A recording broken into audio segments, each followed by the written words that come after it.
they would give us these cheat sheets, because I like reading as the mayor does, just because you know. Meeting, Yes. Well, I the like the road and cheat sheets, but I don't drainage. think the mayor has a cheat sheet. I looked. second on here then. We get the same thing as she does. Yeah, I know. They need to make sure we get cheat sheets. No cheat sheets?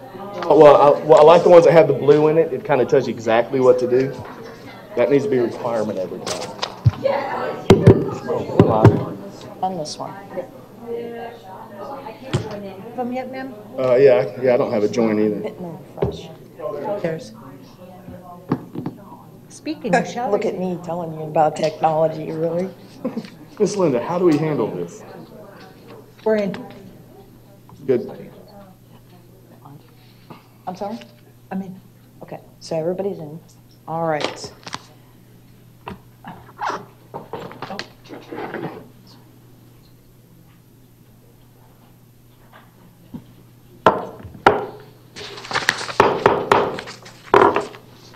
Good morning, everyone. Today is Monday, November 5th, 2018. We are in the Commission Chambers, and I call the Road and Drainage District Governing Body meeting to order.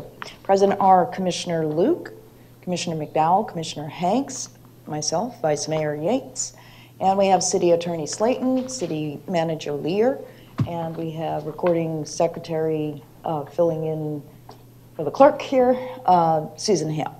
We also have our Police Chief, Garrison. He is here as well. And we have many folks from staff. Welcome. This is my last meeting, so I'm just trying to throw out all the welcomes and thank yous. All right.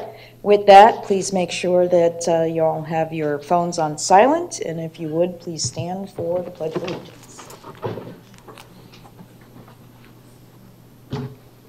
I pledge allegiance to the flag of the United States of America, and to the republic for which it stands, one nation, under God, indivisible, with liberty and justice for all. Okay.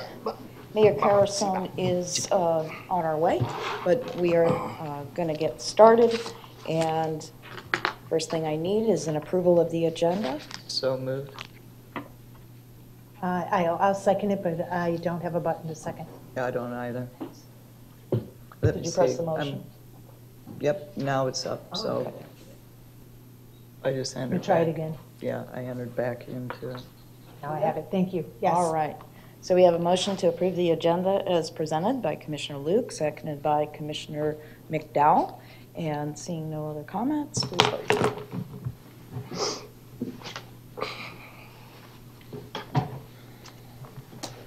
And that is approved 4-0. Do we have any public comments? Seeing no public comment, we are on to item number 3A. And this is for the proposal utilizing Santec Consulting Services, Inc. for professional services related to the methodology, yearly assessment role, and future projections for the Road and Drainage District for an estimated amount of $122,424. City Manager? Thank you, Vice Mayor. I won't go too much into this one as the department's here, and we had this at our last meeting. There was some issues with the scope of services as far as references that the vendor had left in there to the old agreement. So we've gotten an updated scope, and if there's any questions, we'll be prepared to answer those at this point. But we've had the scope fixed, and I think there was just some confusion on that. So we fixed that. All right. I don't see anyone that has any questions. I just saw a light come on, so now we have a question. Commissioner McDowell.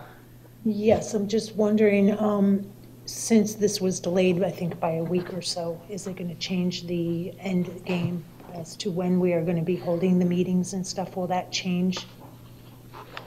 I'll ask Ms. Belia to come up, but see, what I believe is going to change is it might delay when we actually have their first meeting with you all, but we will still have it, the process started right away, and we will end with time in case there's issues like we had last year. We'll end it soon enough so that we can get back in front of you. Ms. Belia can explain what the updated timeline is as a result of this. For the record, Juliana Belia, Public Works Director. Staff will be meeting with Stantec on November 15th, 2018. And Rather than having a city commission workshop on December 3rd, we will now have that workshop in January 2019. We should be finished with all the workshops by the end of June of 2019. July, we will have the mailings. And August or September, we will have public hearing.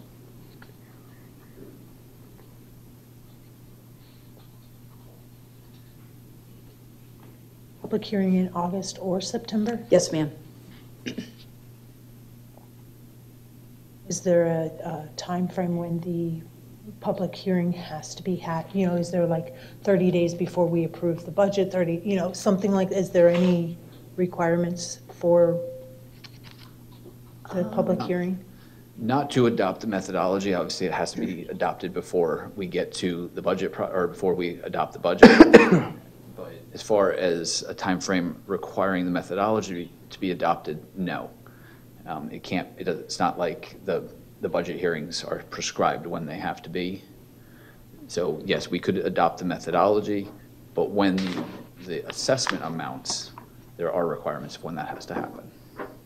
We can adopt the methodology prior Whenever to you the want. public hearing? Yep, because we only do that when needed too, by the way. And we don't, just like with the other districts, we don't do the methodology every year. We're doing the methodology because commission is required to review it. I think it's every 3 to 5 years, according to our code. And that's our rule, it's not a state rule. I have other questions, but I think it'll be more relative when we have the workshop. I wanted to just get answers about when the meetings are going to take place. So I'll save my other questions for the actual workshop. Thank you. All right. I see no other questions, so I'm ready for a motion. Move to approve the contract with Standard Consulting Services for methodology for road and drainage. Second. Motion is stated by Commissioner Luke, seconded by Commissioner McDowell. Commissioner Luke, do you have anything? No, I don't. Commissioner McDowell? Nope. Thank you. Okay. All right. Seeing no other comments, then please vote.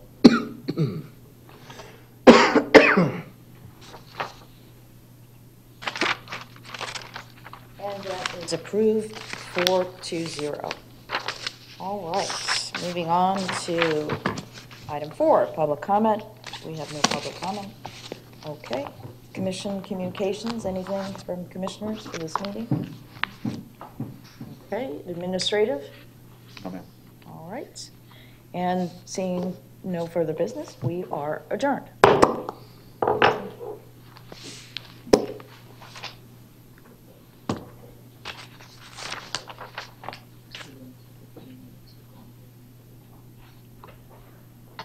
Oh, that was quick.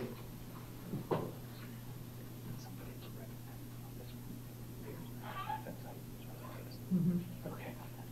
Just want to make sure.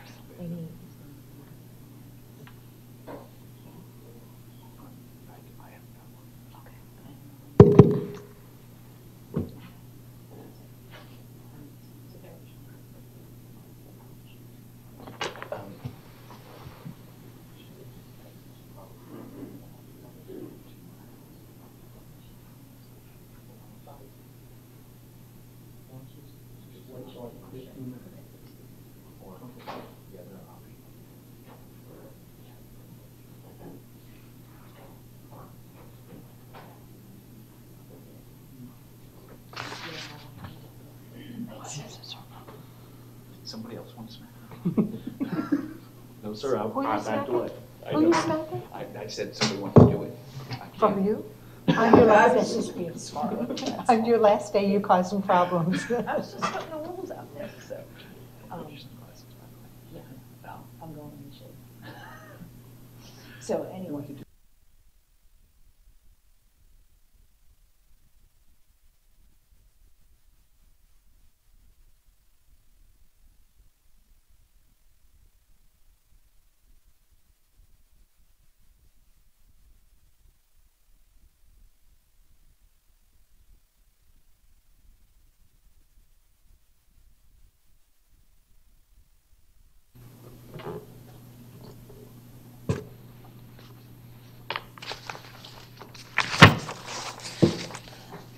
back there looking all official.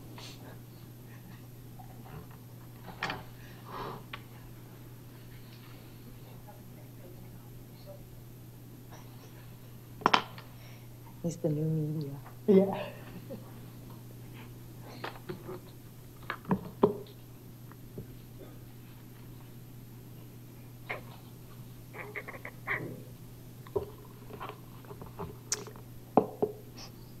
Ready? Okay.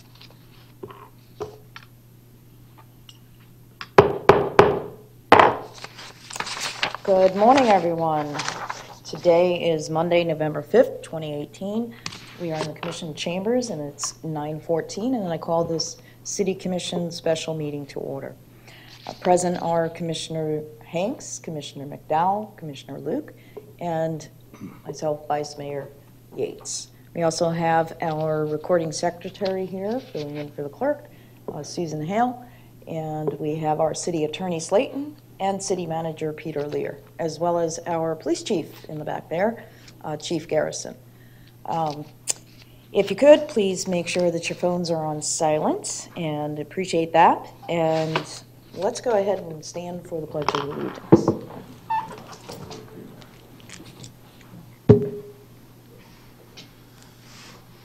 I pledge allegiance to the flag of the United States of America and to the republic for which it stands, one nation, under God, indivisible, with liberty and justice for all. All right. Before we get started, I just wanted to mention something, and I'll just take the personal privilege here and take the liberty just to recognize my husband, Mark Yates, is here in the audience, and appreciate that. Today is my last meeting, so I just wanted to mention that. It's kind of nice to see your supportive other here in the audience. So, all right, Commissioners. Mayor Carusone is on her way, but probably about 15, 20 minutes out. Item 3A on this agenda actually was put forth by her, so if we can move things around on the agenda, I would suggest that. Maybe we can do item 3C and then go to 3B, and then we'll move 3A. We'll move 3A after 3C if that's okay with everybody. I'll make a motion, Mayor. Sure. I'd like to approve the agenda, moving 3C to be the first item heard, then followed by 3B as the second, and then go to 3A and then 3D. Second. All right, and the motion is stated by Commissioner McDowell, seconded by Commissioner Hanks. Any comments? Seeing none. Vote.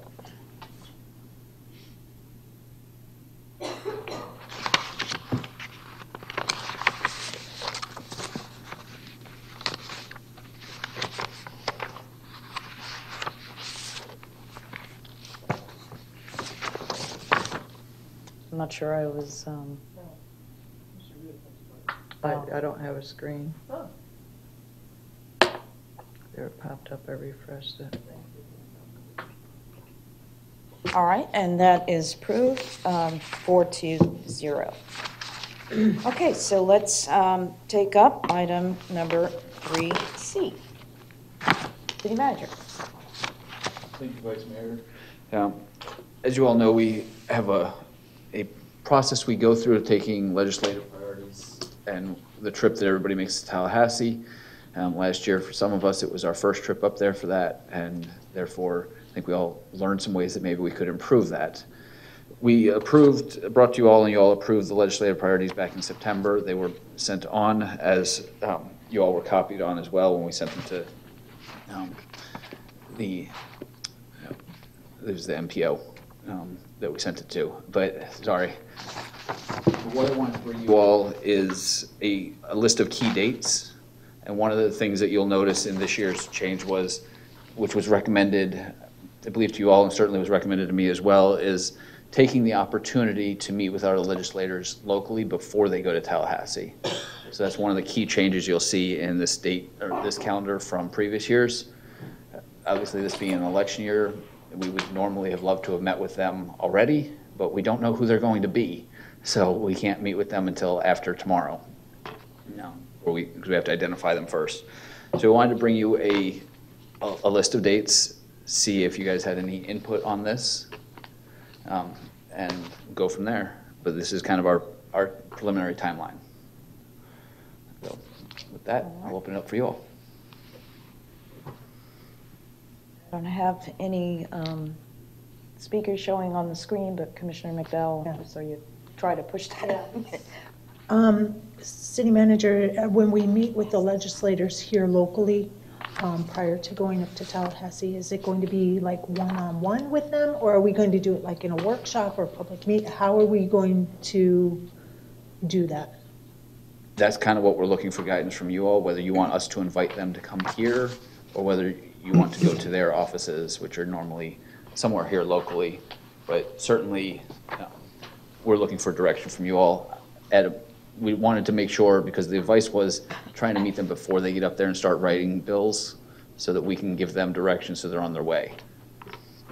I'm not opposed to either option or even trying to do both to where we can set up so that you all can actually try to get into their offices. Might make it a little less formal. Similar to the way we did it when we went to Tallahassee and we actually walked around and went to all of their offices, present them with the Northport legislative priorities, make sure they all know who we all are, specifically you all, and try to let them know what our concerns are with the upcoming legislation. Here's where I'm thinking, and this will be something the board will have to decide, but if we invite them down here, they're newly elected, they may know of Northport, but they may not know Northport. And if we invite them here and have staff maybe give them the nickel tour of Northport, show them some key areas, show them things that make Northport so awesome, I think that would stick with them more than us going to their office. Of course, if they're willing and able and the time allows, I think that would be very beneficial for them to see the city, meet you, meet us, meet some of the citizens that may come out. I think that would be much more everlasting and make an impression and invite them to our city. That's kind of where I'm going with it, as opposed to just us going to their meeting like everybody else, or to their office. I completely agree. I mean, obviously, we'll take the direction of what the commission as a whole wants us to do. I think that both are options, and both are very good options.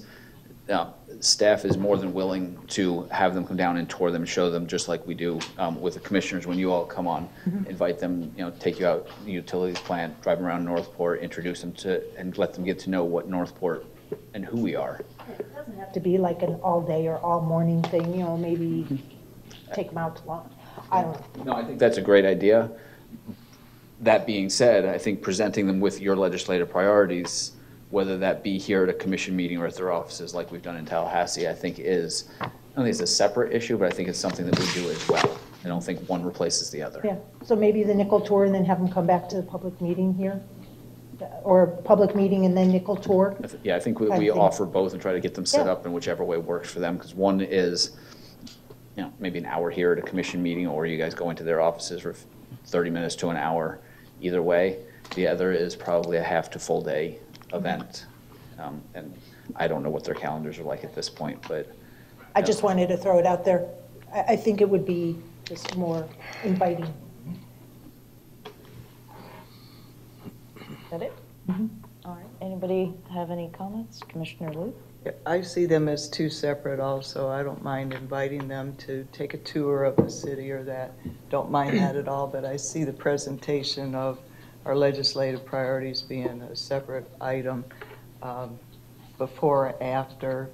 I mean, doesn't matter. I prefer going to their office in that more private way that we did while we were in Tallahassee at their local office, personally myself. Okay. I don't see any other lights on. So, I think it's definitely something that we need to do sooner than later as far as inviting them. So we have a House member and a Senate member, invite them, give them a tour of the city. I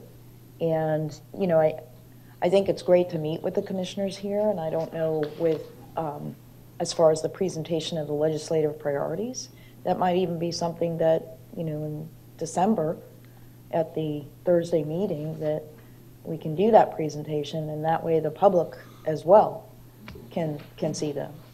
And then, with what's anticipated for this legislative session, I really think it'd be beneficial, in follow-up, to meet with them in their local district office here, because probably is going to take them a little bit to get that set up and maybe, do that prior to the holiday.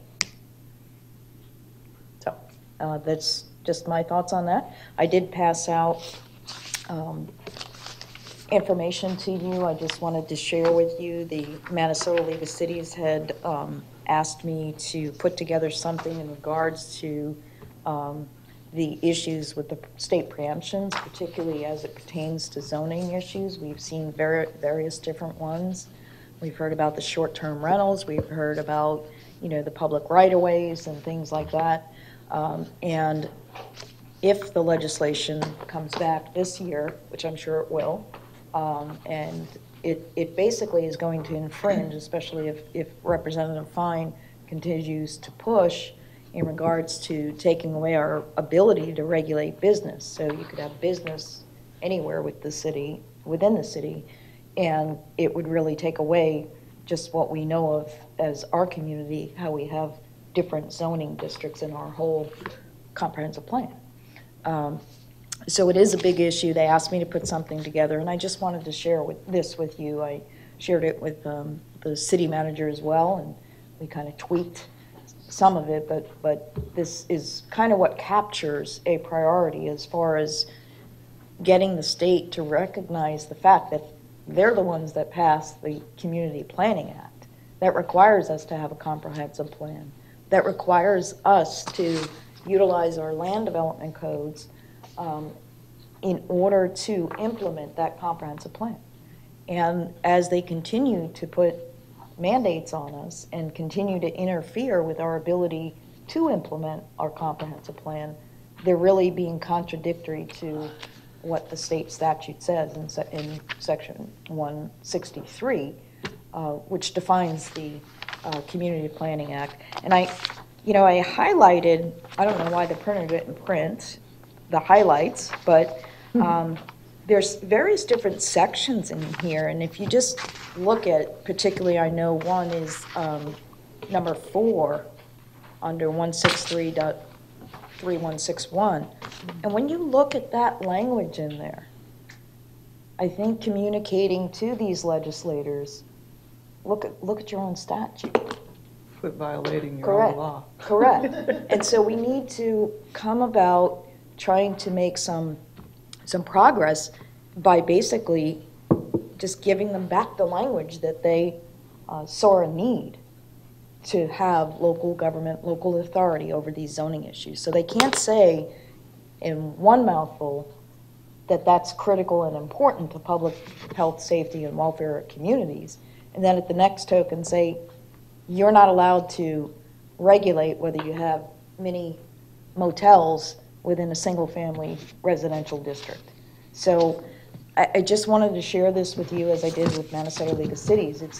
It's yet another approach, and as we go through each legislative session, it's trying to find the way to get the end goal done. And so far, they keep chipping and chipping away. They're not getting it. And we have to present it in a way that they get it. And you'll see that a lot of times I hate starting off with, we oppose things, using the negative language, and started out with the language that we support basically them just restoring and maintaining those statutory requirements that enable us to do what we have to do for our community. So this is for your consideration. It doesn't have to necessarily be decided now, but as you move forward, it may be something, just because this issue has elevated so high for all communities, that you might consider adding to your priorities for this year, putting out a message that really puts it right in front of them Why are cities stepping up for their citizens and fighting on these bills they're trying to propose? And it's because it's right in their own statute. I'm for it. Definitely. So like I said, it's city manager, I don't know that we've printed off the priorities yet. And what we did was we sent to Minnesota League of Cities, who had made that earlier request, just because of the timing of their meetings, to get everybody's priorities, so they could work with that to formulate their own. Minnesota League hasn't adopted this one yet. They just wanted everybody's information. And so is there time that we have if the commission decides they would like to add something like this? I don't believe we've printed ours yet on the formal things that we take with us. So, yes, short answer, yes, there is the ability to get this added if that's the direction from the commission. If I may, it's basically on there, but we're changing it from we oppose invasion of home rule to we support the local zoning and home rule. So, Well, I think this It's is meant two to be separate two things? separate Gotcha. issues because of the elevated emphasis that we need to make from a zoning perspective. Gotcha. Because when it gets down to it, our zoning abilities as local jurisdictions is key to many aspects of home rule. But home rule goes beyond into financial issues and all of the other types of things. So this was meant to be a separated item, just in a way of trying to get the message out. Just talking about short-term rentals, they're not getting it. no. They're not getting it. They're just focusing on, well, yeah, sure, everybody has the right to rent their property. Well, no, you don't understand. This is not about that. This is the rights of everybody within a neighborhood that wanted to move to a place Residential that's neighborhood. safe for their children and keeps and maintains that single-family use. That's why it was meant to be a separate issue. And the infrastructure is not designed for it. We're not designed to have 20 people in one single-family home. Trips in and out and all of that. The water use and capacity is not designed for that. So these are the types of things that have to be conveyed to these, whoever's elected. So, and we haven't sent out the priorities yet, city manager, to anybody but the Minnesota League of Cities, correct? Because I don't Correct. think anybody's asked for them yet. I don't think we even have a date for the legislative delegation meeting, or do we? The legislative action days in Tallahassee is No, scheduled. what I'm talking about is the delegation meeting for all of those in. Up in the- Sarasota. Yeah, that actually is Sarasota and Manatee area. Sarasota has one, Manatee has one. Correct, I don't believe that's been scheduled yet. Okay, because that'll be coming up too, and that potentially is gonna be in December. So that'll be something else that they'll let us know last minute and be adding to it. So, yeah, you can count on the last minute, hey, next week. We're trying to get this in front of you now so we can be more prepared Right. for the unpreparable. Absolutely. And probably just anticipating how, these things are gonna come up quickly. If you all agree with having a zoning priority on there, then probably this is the best time to do it, since Yeah, the I city think- manager says we can do Want it. a motion, Mayor? I do think it's important to do, since we haven't sent it out. Right. Something is important to us. Do you need just a consensus or a motion? I would prefer a motion, and, yeah, 1 second. And I think it's important in that motion to give this city manager that flexibility to incorporate the zoning authority in the context of what's presented. So that way, if he needs to shorten that up or, okay? All right, go ahead.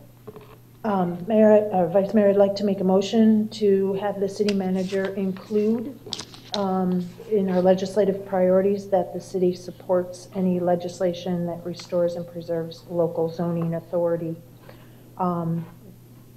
as one of our legislative priorities, and he can word it the details as he deems necessary. Is that sufficient? Correct. Yep. Based on what was provided today. Second.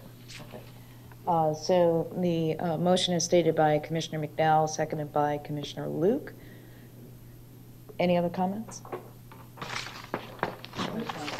Bringing it up, I think it's about an important message to take forward. I think it's also a lot more clear and shows a little bit more pizzazz to it than just vacation rentals, because that's taken on a whole new animal all in itself. And depending on who you talk to, you get a different idea of what it means. So thank you for doing that. Yep. All right, thank you. Seeing no other comments, let's go ahead and vote.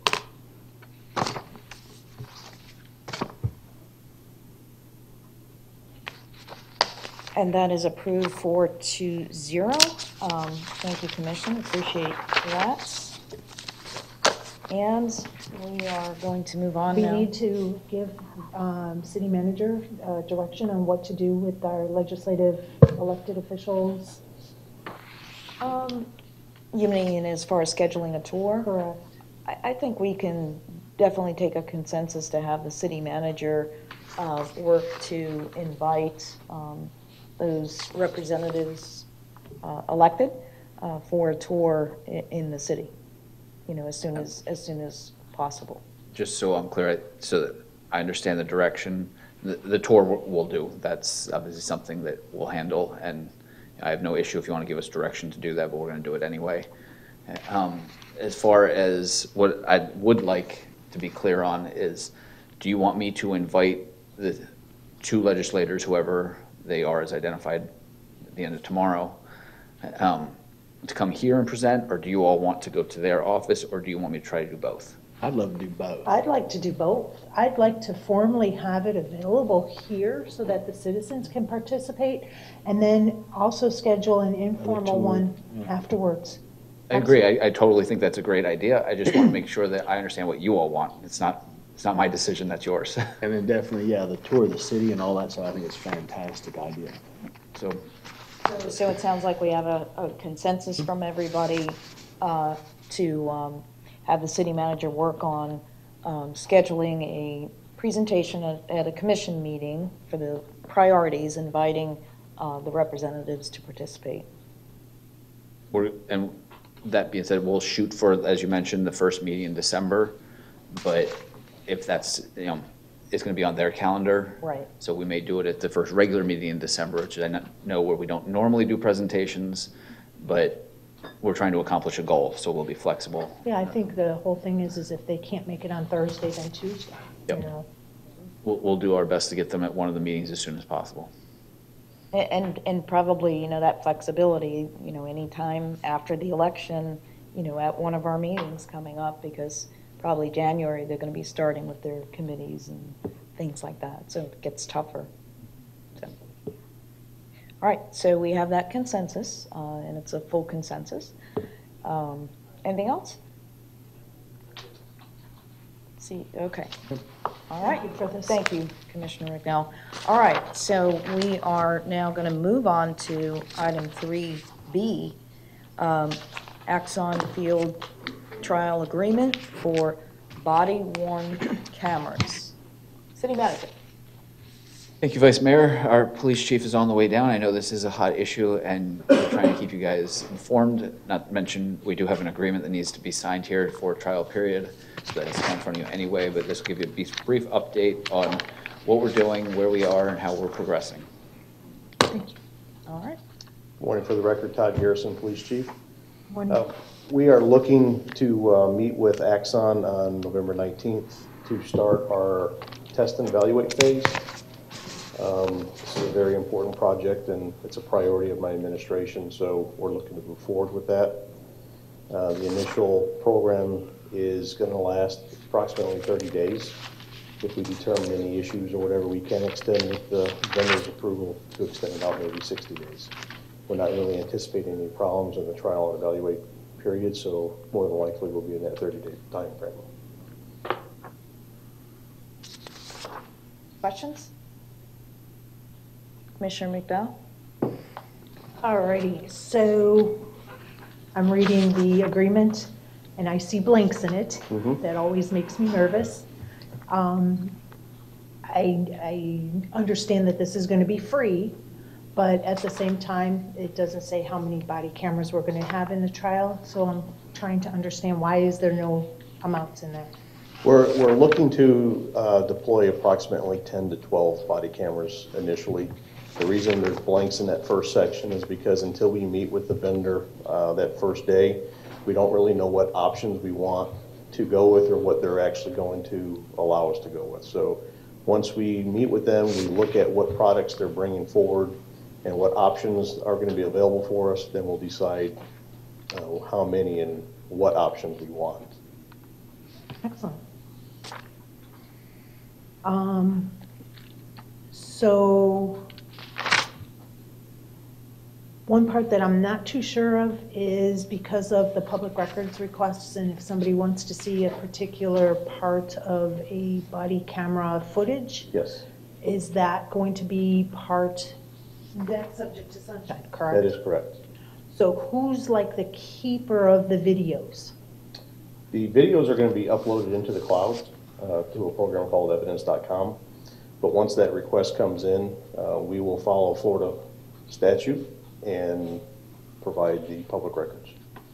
So is this evidence.com our program, or is it Axon's? It's Axon's.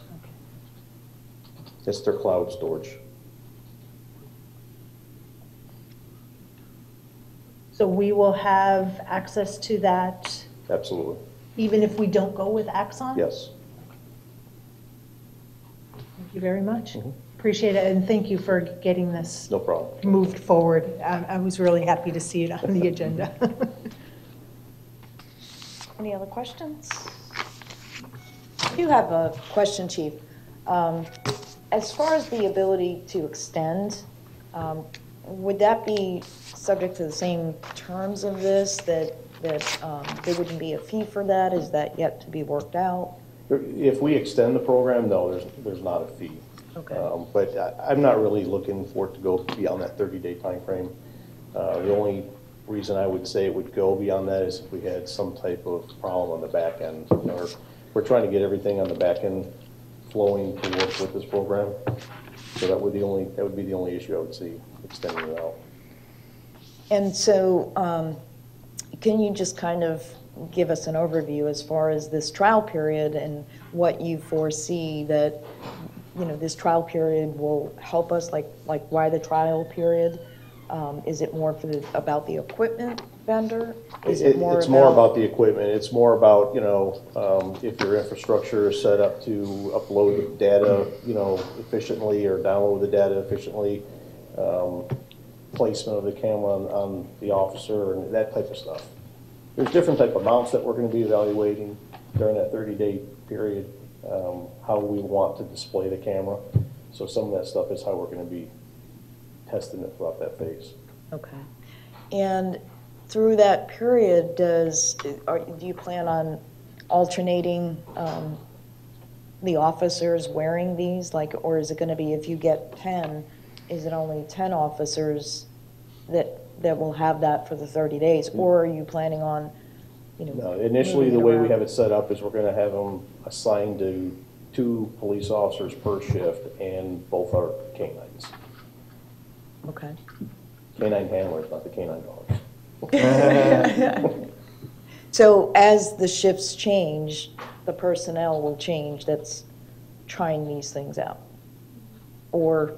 Yeah, the cameras are not going to change. Once they're assigned to the officer, that officer's going to evaluate it for that 30-day time. Okay, that's where I was getting at. Okay. Is there a reason that it's not going to expand out to more officers? Well, it becomes an issue because that camera, evidence-wise, is assigned to that officer. So you start mixing cameras with officers, it creates a lot of backlog in trying to figure out who had the camera during that time period, as far as evidence gathering. Okay. And as far as the divisions within the department, is the plan to test it in the different divisions that you have? You have the traffic units, you have Well, right now, it's going to be assigned to the patrol shifts and our two canines. So when you only have 10 or 12 cameras, it's kind of hard to spread it out. Right. But honestly, to really truly evaluate it, you really need to give it with the same people for a 30-day time span. That's only 14 shifts really that they're looking at it. So Right. if you start bouncing around, nobody's really going to be able to say the pros and cons to the program. Right. Okay. And, okay, you answered the other question I had basically with what you've said. All right. I appreciate you getting this to us, as timely as you did. So I didn't expect it as quickly as far as the pilot, program. Right. So appreciate that The team's very, been very working much. very diligent and very hard on this, so that's why it's coming forward so fast. Right. Okay. Sure. Is it possible to get more than 10 to 12 trial? Because we have such a large police force, that's not even 10%. No, right now, that's That's the really, maximum? right. Okay.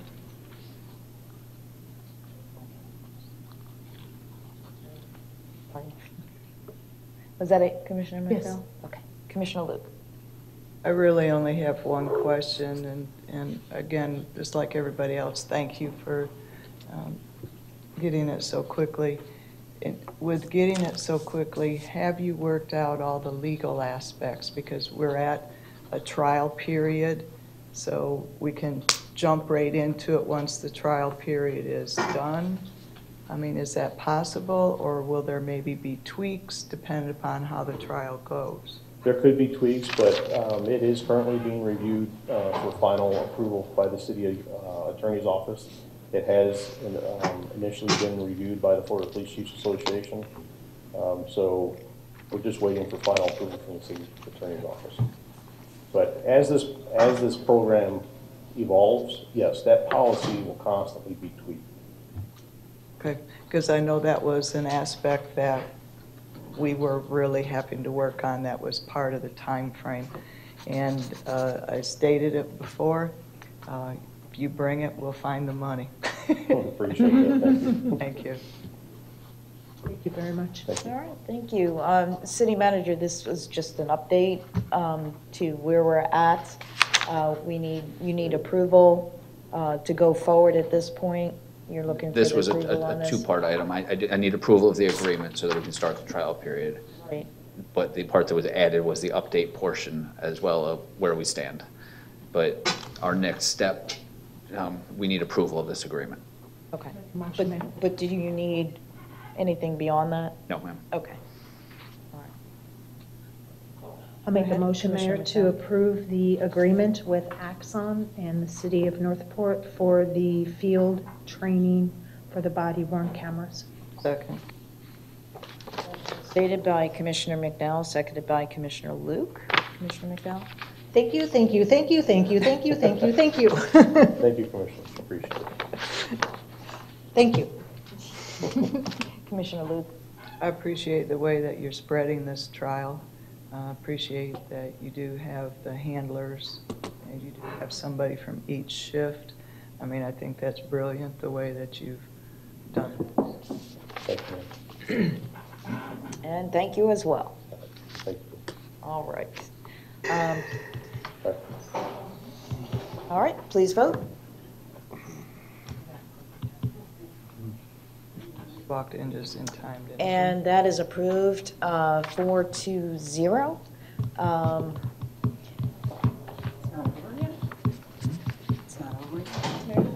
Take a 5-minute break. Yeah, I was just going to say, we need to maybe take a 5-minute break, and this is not working, so maybe staff can figure that out.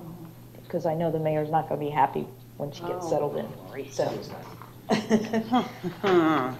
So let's just take 5 minutes.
do you have a piece of tape?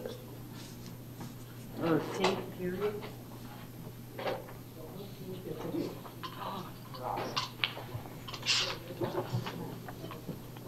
Okay, of course. Tape, pass it down.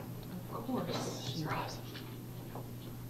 All right, wait, why did this not go up? See, here we go again.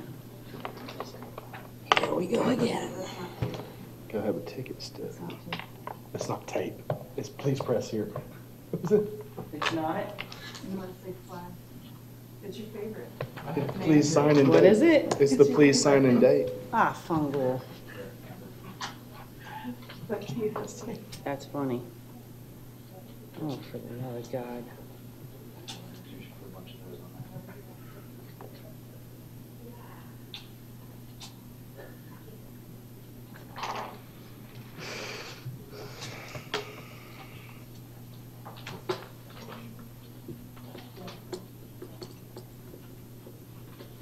Okay. What is this? Who's trying to make me fat? I was told not to give back the container wrap. Oh.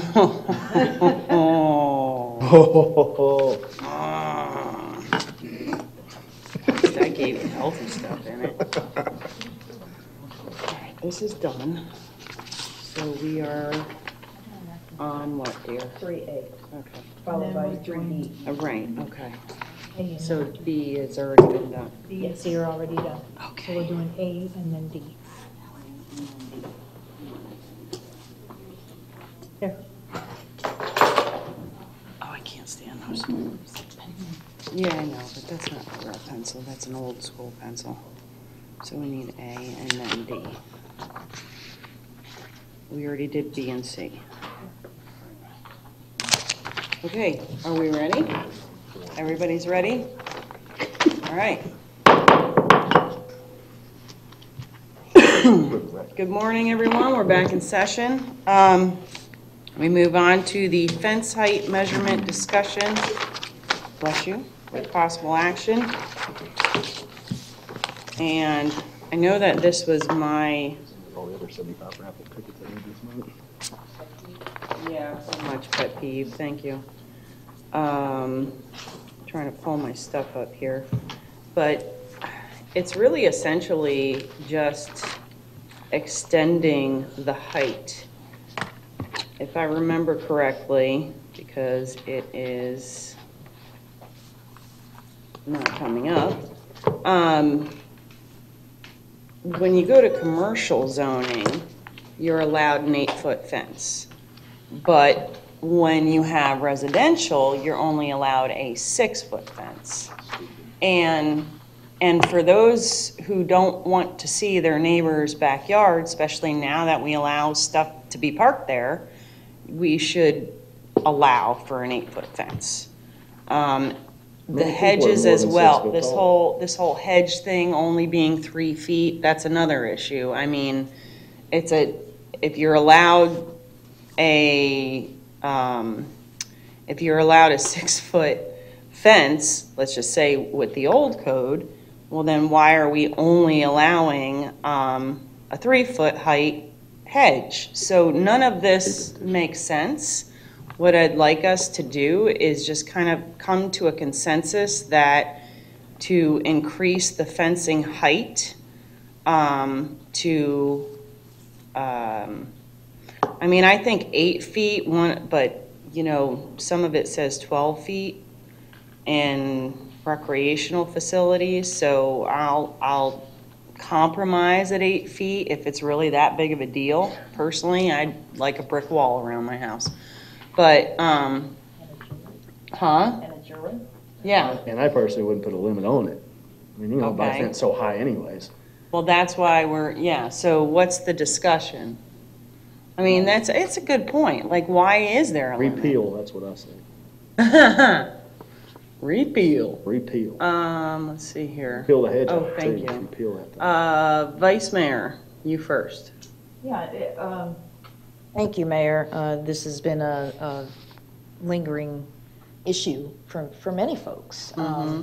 And so, you know, I definitely believe that the allowance, you know, if the city needs to have a cap, making it consistent, for the 8 feet. Though the important part about that is it's 8 feet from the elevation. Right, Right. Not 8 feet from, Street. the ground. yeah, especially with the changes in the floodplain and so on. And so you have the houses up higher, and people can, right now, if they put up a 6-foot fence, they're still looking Gotta straight be through. 6 foot, I need about a 3-foot fence. Yeah, yeah. My street's about 3 foot lower than my. Right, so, I think that's important. The other thing in looking at the code is that, children's safety and having that privacy is so important. That's a great As point. in the section of M7 that talks about, daycares and things like that, and their minimum is 8 feet. Mm-hmm. So if that allowance, I'm sorry, it's 5, section 5, because it's no less than 6 foot for the daycare or the school. So I think people in their private residences should be able to also have that ability. So, Mayor, I'm in full support. I don't know when it comes to the hedges that,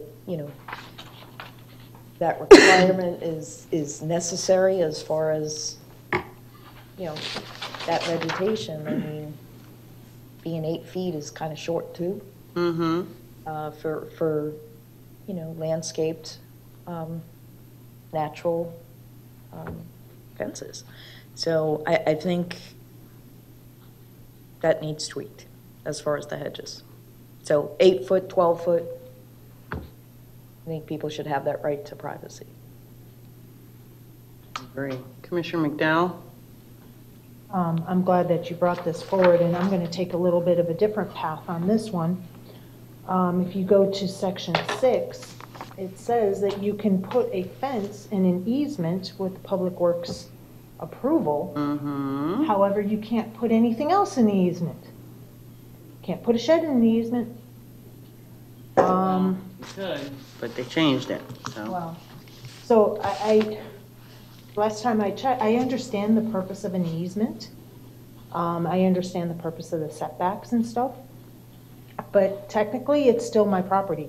And if I want to put in a shed in an easement that has never been used for as long as I've lived in the home, I don't understand why that is in the code. So we'd probably have to get staff to explain why this is important. The other thing is if you go down to 6C, it says the fence does not limit the ability of the city to properly maintain the easement area. The city has never maintained my easement area of my home. I don't know about you guys, but they do not come and cut my grass or cut down any branches or anything in my yard. That's my responsibility. So I'd like to get some explanation as to what does the city do to maintain easement areas, whether it be for commercial or residential. So those are other things I would also like to look at. And then there is a typo I found in section 2, letter B. All fences must meet the visibility triangle requirement in subsection 5. It's actually subsection 4. I'm sure it's just a typo. But if we're cleaning it up, let's clean it up. Okay, so what you're saying is, and I just want to get this in writing here, that while it allows for a fence and an easement, a shed should also be allowed in the easement, is what I think you're just saying, yeah. we're talking. Right. Easement to Right, property. be allowed, okay. And the other thing Let's was see. the maintenance. Maintenance.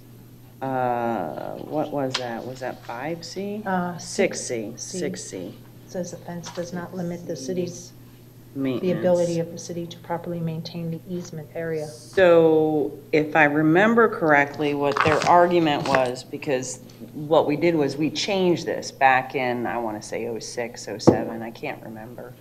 But we allowed for both fences and sheds to be in easements. And so what they had said was, as long as you understand that if there's a fire or if there's an emergency of some sort, that the fire department will take that fence down or will remove that shed. and there had to be like a release maybe. As far as maintained easements, I think it was really maintained setbacks, correct? Maybe, Julie? For the record, Juliana Belia, Public Works Director. I apologize, Mayor, I don't remember the sheds being allowed in the easements. Perhaps they were. I do know the fences. But the drainage and utility easements are on all of the recorded plats. Some of them vary in size. Typically, they're 6 feet wide on a residential. All of the drainage, when the houses are constructed, goes toward the back into the rear easement of the 10-foot, and then comes up the side property lines, the 2 6-foot easements, and the water drains into the front swale. That's typically how the residential water drains, and that's how builders are required to construct their homes. On a waterway lot or on a drainage right-of-way lot in the back, a lot of times it'll go half and half into the back and half into the front swale. We have many lots in the city that have outfalls on the side of property lines, and you actually will have a ditch there. But typically, that's the reason for the drainage. It's a drainage and utility easement. So also the utility companies have the right. That's where they put their lines, is in the side easements and in the rear easements. If I may, Mayor, speak to Yes. one of the commissioner's questions about the easements and about property owners' rights. It is true that where there's an easement, there's an underlying fee interest that the property owner owns. However, the easement itself is a property right as well. And in that area, the underlying fee owner does not have all of his or her rights. Some of those have been given up by easement. And the underlying fee owner is prohibited by law to interfere with the easement uses. So it's very common. I don't know if there's any case law on it, but it's very common in local regulations that something like a fence be permitted in a drainage easement, because if it comes down to it, a fence is easy to remove and is considered more of a temporary structure, whereas like a retaining wall would not be and a shed would not be, because they interfere with the rights of the easement holders, and that's common. Okay, Commissioner or Vice Mayor? Yeah, I think when we get into the easements, just because of the different properties and the easements and the way that they work in each parcel, it's a case-by-case basis. And Agreed. to my understanding, there is a process that if somebody who is the underlying fee owner of that property wants or needs to put a structure, such as a shed, in that easement, there is a process that they can go through with the staff to make sure that, hey, yeah, that's okay. We don't have any intention to use that easement. And so that process is there, that on a case-by-case basis, they would be able to do it.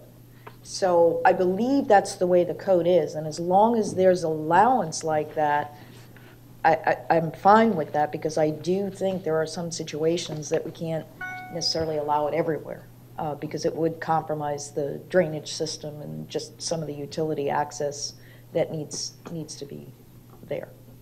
And they can even vacate the easement through the process. Can I, go ahead. Yes, ma'am. The Vice Mayor is correct. There is a process, the vacation of easements process.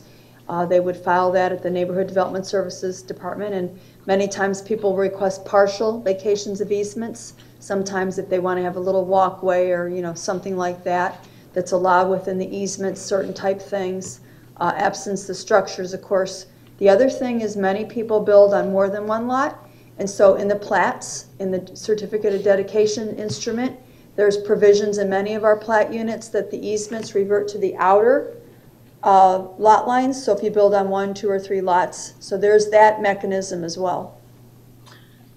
Can I just jump off of that? I'm glad you said something, because in my particular instance, we have 3 lots together. But between, say, lot 1 and 2, there is an actual drainage ditch that runs underneath between the 2 lots. And there, So you have an outfall easement. And, well, we don't have. Not an easement, but you have an actual outfall ditch. Correct. Yes. But yet there's no easement. So now we do something to that lot and run something over that pipe. We're responsible for that pipe, even though we never gave permission for it to be there? Shouldn't that pipe be moved to the outside of our lot? The pipe was there when you bought the property? Yeah. Yeah. Well, Yeah, I don't know. I'd have to look at it, but it Yeah. sounds like possibly it's an R ditch. Yeah, it's an R Yeah, ditch. okay. Well, I don't know. I'd have to look at it, Yeah, but I'm not if we sure. put the pipe in prior to you constructing it, and then you bought the property and you want to build over it or move it. Oh, no. I mean, if you no. did, if you Yeah, did. no. Yeah, the- then it would become, the problem is it's an R ditch, so that would mean we'd have to relocate that R ditch, and that's not, No. no? No, I don't, Okay. no. I'll have to explain it to you, but I Okay, guess what I'm trying to get at is that if someone has a property uh-huh. that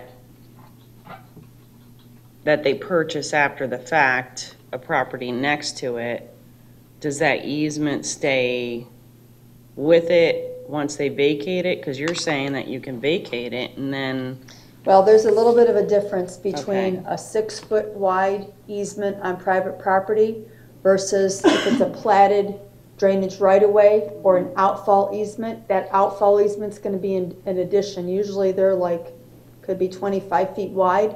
It's an addition to the regular easement on private property. It's part of the stormwater system. So it's gonna be an additional area, if you will. It's more than likely some form of a drainage right-of-way. In addition, it's not, it's separate from that 6-foot easement. It's something additional. It's Okay. part of the stormwater system, and that Right, that would right. be an additional area. Generally, they plat them as drainage right-of-ways. so then what the mayor's saying is that then there are cases where you can't actually put that shed in the, Yes, ma'am. There's Okay. gonna be cases, yes, ma'am. Okay. Yes, ma'am. and then there's also utility easements. So for instance, my neighbor, he was working with the planning and zoning department, and there's an actual like 20-foot easement behind his property, which makes no sense at all, because they don't mow it. And part of it is Comcast, which isn't even out there. So does that come into consideration? I mean, Are you on a drain, you have a drainage right-of-way behind you, don't you? Retention ditch? it's a drainage, It's a it drainage- is a it's retention ditch. yeah. I don't think it goes Yeah. anywhere. Usually- I think it just sits there. Well, generally, Mosquitoes. generally, the retention ditches do have a 20-foot wide easement on them. So if we do need to get in there to mow or maintain or whatever, we have the Yeah, that area, don't the happen. area to work on. So usually there is a 20-foot easement on a drainage right-of-way, yes, ma'am, a retention ditch. That's by plat. It's all by plat. Interesting. Okay. Sorry, Commissioner McDowell? I'm just curious because with this easement, my property, it's not just mine, all of our entire street, that 20-foot easement has our wells in it. Oh, wow. So if we can't put a shed, then what the heck said that we could put a well there? And this was way before our well is in that easement. Well, and the thing is, it's for drainage. Well. Well, no pun intended, drainage and utility companies. So, and a well, it's a it's a- well, It's not a company's well, it's No, my but private well. it's like water, well, septic, that type of thing. Although it's not part of the central sewer system, it is part of being able to get you the water. So the health department, now goes into a whole other component. The health department, Sarasota County Health Department, of course, is bound by state rules as to where they can locate the wells, the septic tanks, the drain fields, and so forth. And they have to be a certain distance from water bodies and all sorts of different things. So depending on where your home was constructed on your property, a lot of times is going to dictate where they can fit in and still meet their requirements for your well and septic.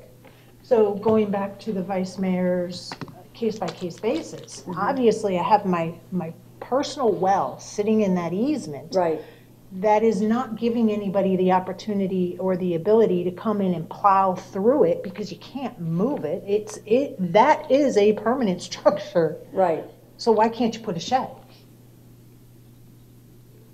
in that same area? Yes, it sounds like you could.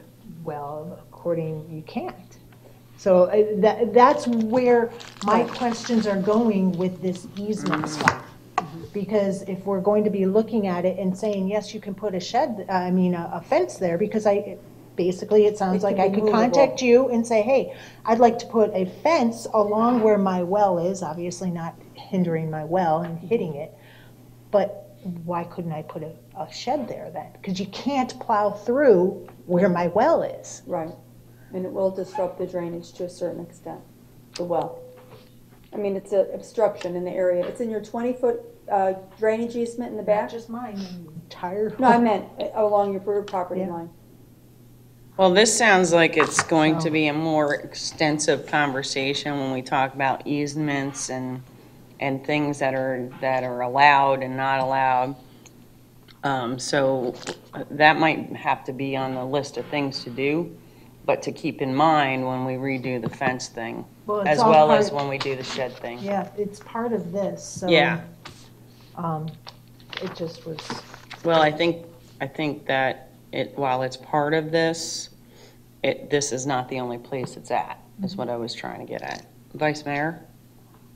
Yeah, I mean, one would think, and certainly I can see how it would make sense that if you can have a fence, you can have other, things like a shed in that same area. But just listening to the conversation that's been going on and the specific attributes of the property and what exists and the different things that could or could not be there is the reason why the case-by-case is so important.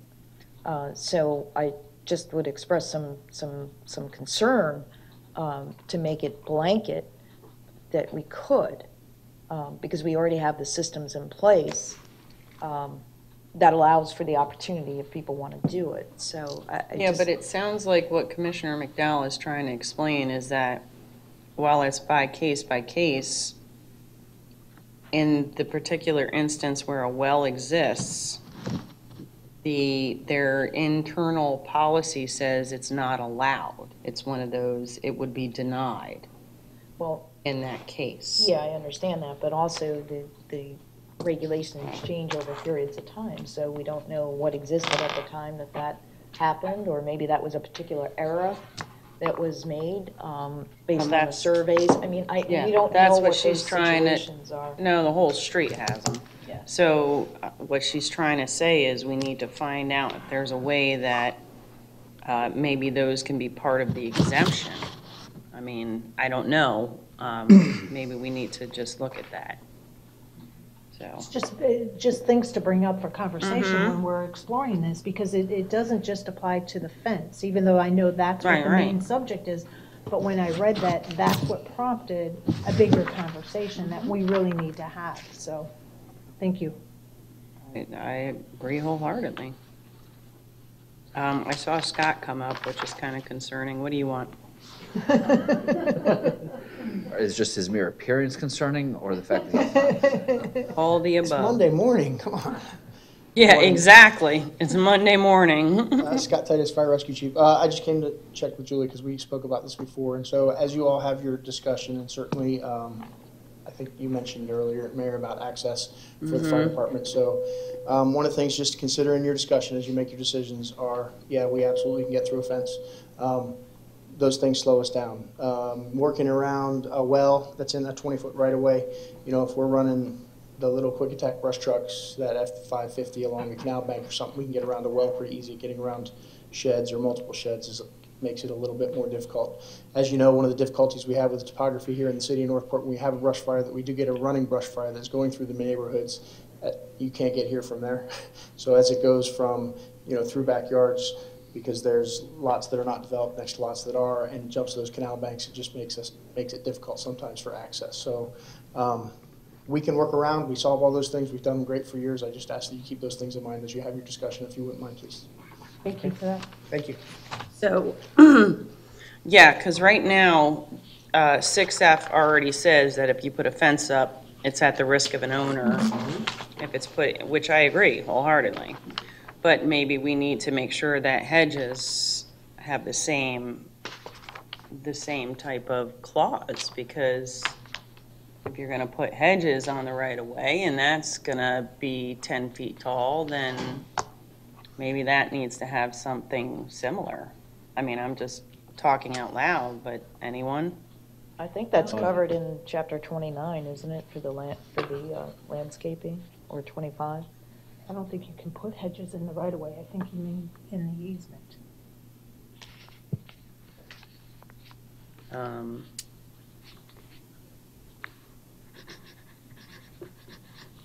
I didn't think anything can go in the right of way. Well, I think a fence can go in the right of way. No, not in the right of way. No. You're talking about easement. In the though, right? easement. Yes. Okay, I just want to make sure, Yeah. because you were saying right away, and I just Yeah, wanted yeah, to yeah. make It all sure. just seems the same to me. You don't get to use it, period. So, Don't put a basketball hoop up, you're right away. yeah, I know. Crazy. But I do think there's a crossover in the other section of the code that talks about landscaping that might want to be cross-referenced if we're changing anything in here in regards to hedges. Well, yeah, or we just remove the hedges from here and then put it in the landscaping code, so then it's all in one area. I almost said the D word. If it's adequately covered in there, and that's the problem, is sometimes same subject, but different aspects of it. Mhm. Okay. So, But I did have one other question. go ahead, I'm sorry. Let's see the light on. There's no page numbers, but section 53-240M starts off with fences, walls, and hedges. And it specifically says that they're not required to meet the applicable minimum setback requirements set forth elsewhere in these regulations. See? So then when you get to the regulations and it talks about setbacks, all side yards abutting a roadway shall maintain the required 12-foot setback. So I don't think that this is necessarily clear as to, well, what are we talking about? You know, if we're saying in the first part, none of that reference matters, and then we get to that part, well, why is that part even in there if it doesn't apply? So it's just a lot of question about the language that's in here. So I don't know, City Manager, if there's an answer to. I don't know if there's that. really a question there. I think that we need to clean up the code, obviously. We already know that, so we can just give direction at the time of us trying to get some sort of consensus to direct staff into redoing this, bringing it back in an ordinance, and then making sure that those things are taken up as consideration. Yeah. Okay, what were you going to say? I was going to say, is this, because it seems like everything is so entwined with the landscaping one, with the setback requirements, everything is so entwined, are we asking staff to add this to the list of priorities for the ULDC rewrite? Or are we wanting to do this before the ULDC? Before the ULDC That's what I needed rewrite, clarification on, thank you. Yeah, because that ULDC rewrite, while it says 2 years, it could be 3. Let's face it. I mean- Yeah, it's already been 3.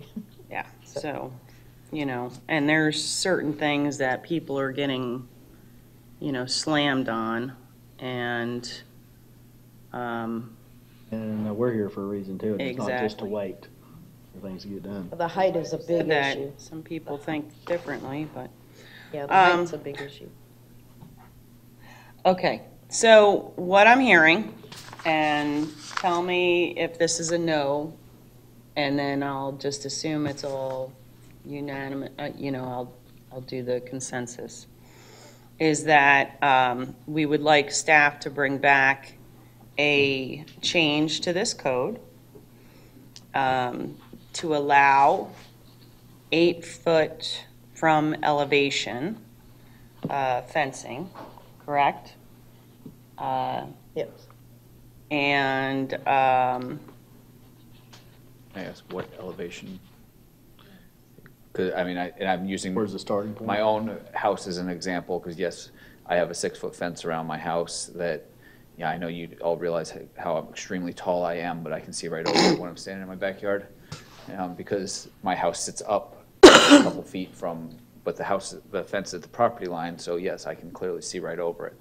So are you talking elevation meaning the highest point, or the elevation of the street, or the property line? And The elevation from the Of the base of the street? fence. I think it should be the elevation of the No, house. no, yeah, that's what I meant. I mean, I was thinking the fence would be on the elevated part, so, yeah. because my fence, a lot of them are not, they're at the I lowest got you, point. yeah, that's what I And meant. that's why we're running into this issue, I believe, is why this came up, is my fence is 6 feet tall, but the house is Right. 2 to 3 feet higher. It should be the elevation of the house Yeah. because the house is raised. Right. So it should be, that way it's 6 foot up from the house or 8 Or foot up 8 from foot the up. house. So you might have a 15, 16-foot wall Street. or fence going up there so that from the elevation of the house, you have the 8 foot. So okay, so if your house, the highest point is here and you're measuring 6 feet, but then it slopes down, are you saying then it could be 6 feet plus whatever that 3 feet is? So it'll be 9 feet? Okay, that's why I wanted to make that sure. makes sense.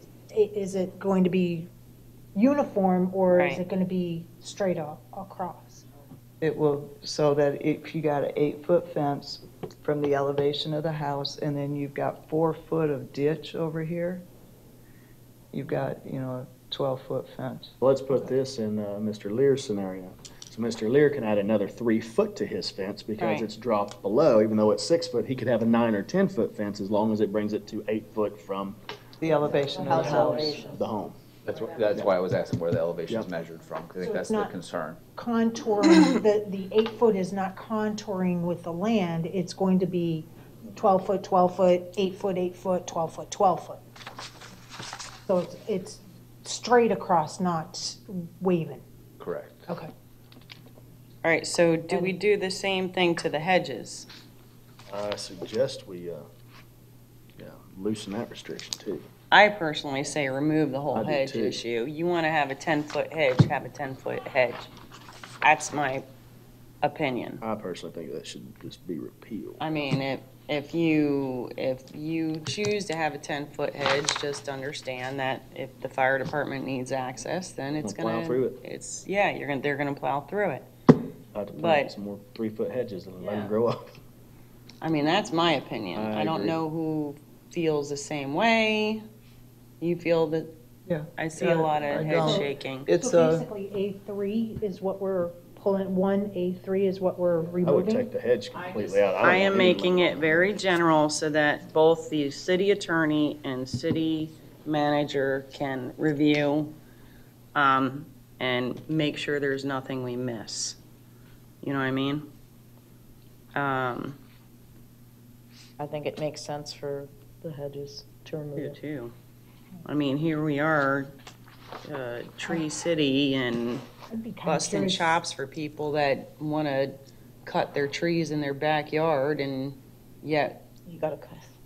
you're not allowed to put a hedge other than, it kind of contradicting, but I'd whatever. be curious, why is there even a restriction on hedge height? I have no idea. What was the purpose? of it? obviously, in the past, they wanted to see over into the yard or see the structure. Because if it's a 3-foot hedge in the front or fence, obviously you can see the structure. So that's a difference in whether you want privacy all the way around or whether you want to be able to see the structure. Well, I know in the past, they had a lot of micromanaging property rights, if that's a nice Yeah. way to put it. Yeah. That's a very nice way to put that. And that's pretty much how this came about. Just like you're not allowed to have flyers in your windows at one point. But interestingly, in gated communities, It wouldn't apply. section here, 7, that allows 8 feet anywhere. Yeah. So I thought that was very interesting, that those boundary walls are allowed for gated communities. And it was like, okay, so why are they allowed to have privacy, but the other properties aren't? I thought it was kind of strange. We got planning coming down. They got their thinking caps on now. I can see. The goose is good for the gander. I don't like setting standards that are different for different people. We're all equal in my book, and it's fair and just to have it equal across the board. Thank you. Okay, go ahead. The question was? Oh, I didn't think we had a question. You guys just had that look of, I need to say something. Referring to the provision of the code, the vice mayor referred to 1A7 about the boundary walls and fences being permitted to be 8 feet. As I read that, it looks as if it refers to 8 feet around the community, like for the gated community itself, not 8 feet for every lot or home outside the fence. Right, no, I get it. All right. I get it, yep.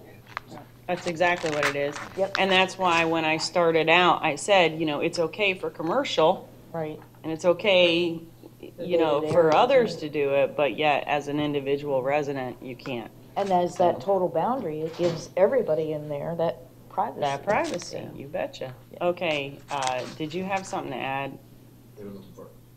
They're looking for a clarification. Right now, our current code has different heights for different locations on your property. You have a front height that has 3 rid of foot all limit. that. The sides Hold have on. a 6 foot Front limit. height is what? Right now, looking at the fence height, it says not to exceed 3 feet for solid, 4 feet for see-through fences in the front, but the side and rear is not to exceed 6. Right. So are you looking? We're saying all the way around. Yep. So get rid of that sucker. That's what I say. Want to make sure that we capture Yeah, what you're looking good for before we point. come back. Thank you. I think it's just, 8 foot from elevation, front, side, rear, doesn't matter. Are you talking about fence? Yeah, fence. But not hedge. Fence. All right. We're taking hedges out. We're taking hedges out. Yeah, that's what I said. Okay, since they're here, Since you're here, I'm never curious. got up. I'm curious, why, do you know the history as to why it was 3 feet, 4 feet, 6 feet, depending on where it is on personal private property? These poor people weren't here. I'm believe just the wondering if- general logic in putting 3 and 4 feet in the front and along like the roadways is for visibility and safety concerns. But we still have Visibility to of do the what? Yeah, triangle. you thing. still have to have the site triangle. But I believe that's I don't know the history exactly, but I believe it has to do with safety and visibility.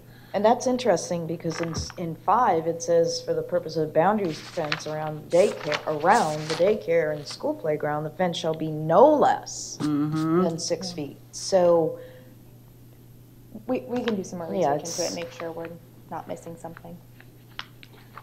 And generally, Frank Miles, Neighborhood Development Services Director, generally fences, whether they're solid or open, if they're the lap type fences, it goes back to the beginnings of zoning in order to allow for the airflow and light.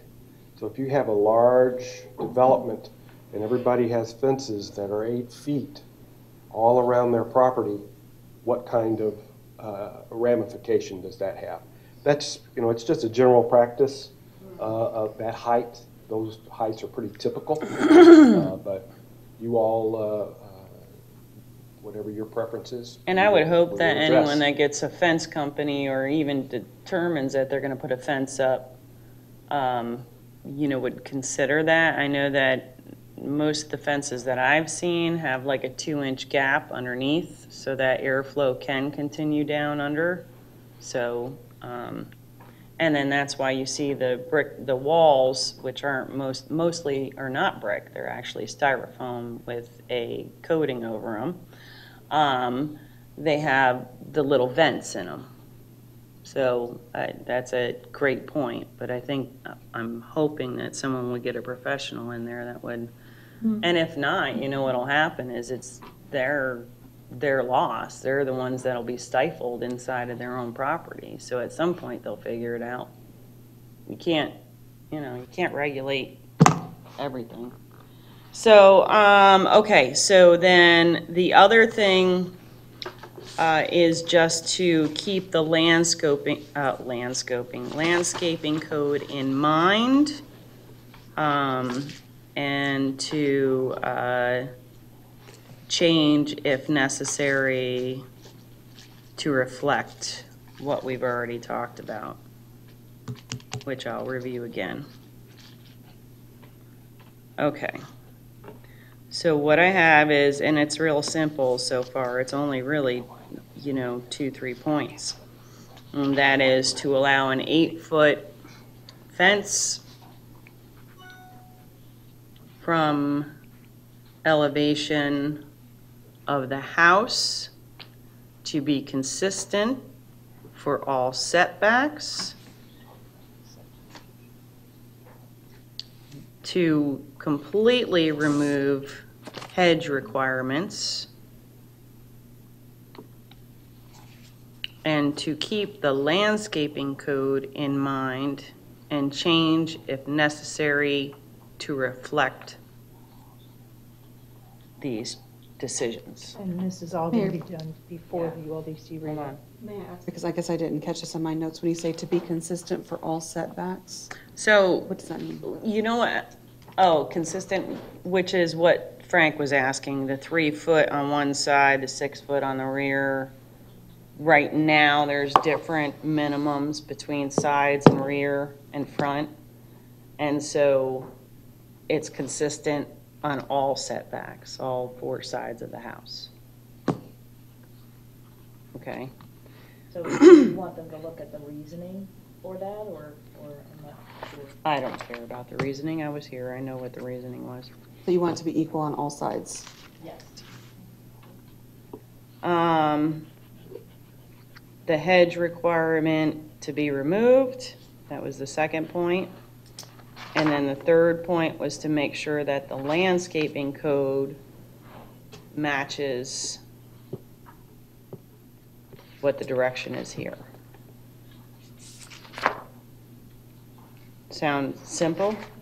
All right, so down the line, is that okay? Okay, you have a question, Amber? No, I haven't. It's sorry. Oh. Thought you were giving me the finger. Down the line, does that sound okay? Well, Okay. typically, that finger is not a question, it's a statement. Yeah, well, Vice Mayor has something to add. Well, as far as the setbacks that I talked about earlier in that first section M, that's where I brought up that it says that you're not required, but then throughout the ordinance, in a later section, it says there's a requirement. So it was checking to look for consistency within this language. Correct. So that would be the fourth point. Because you can put the fence in the easement, which is basically in the setback area.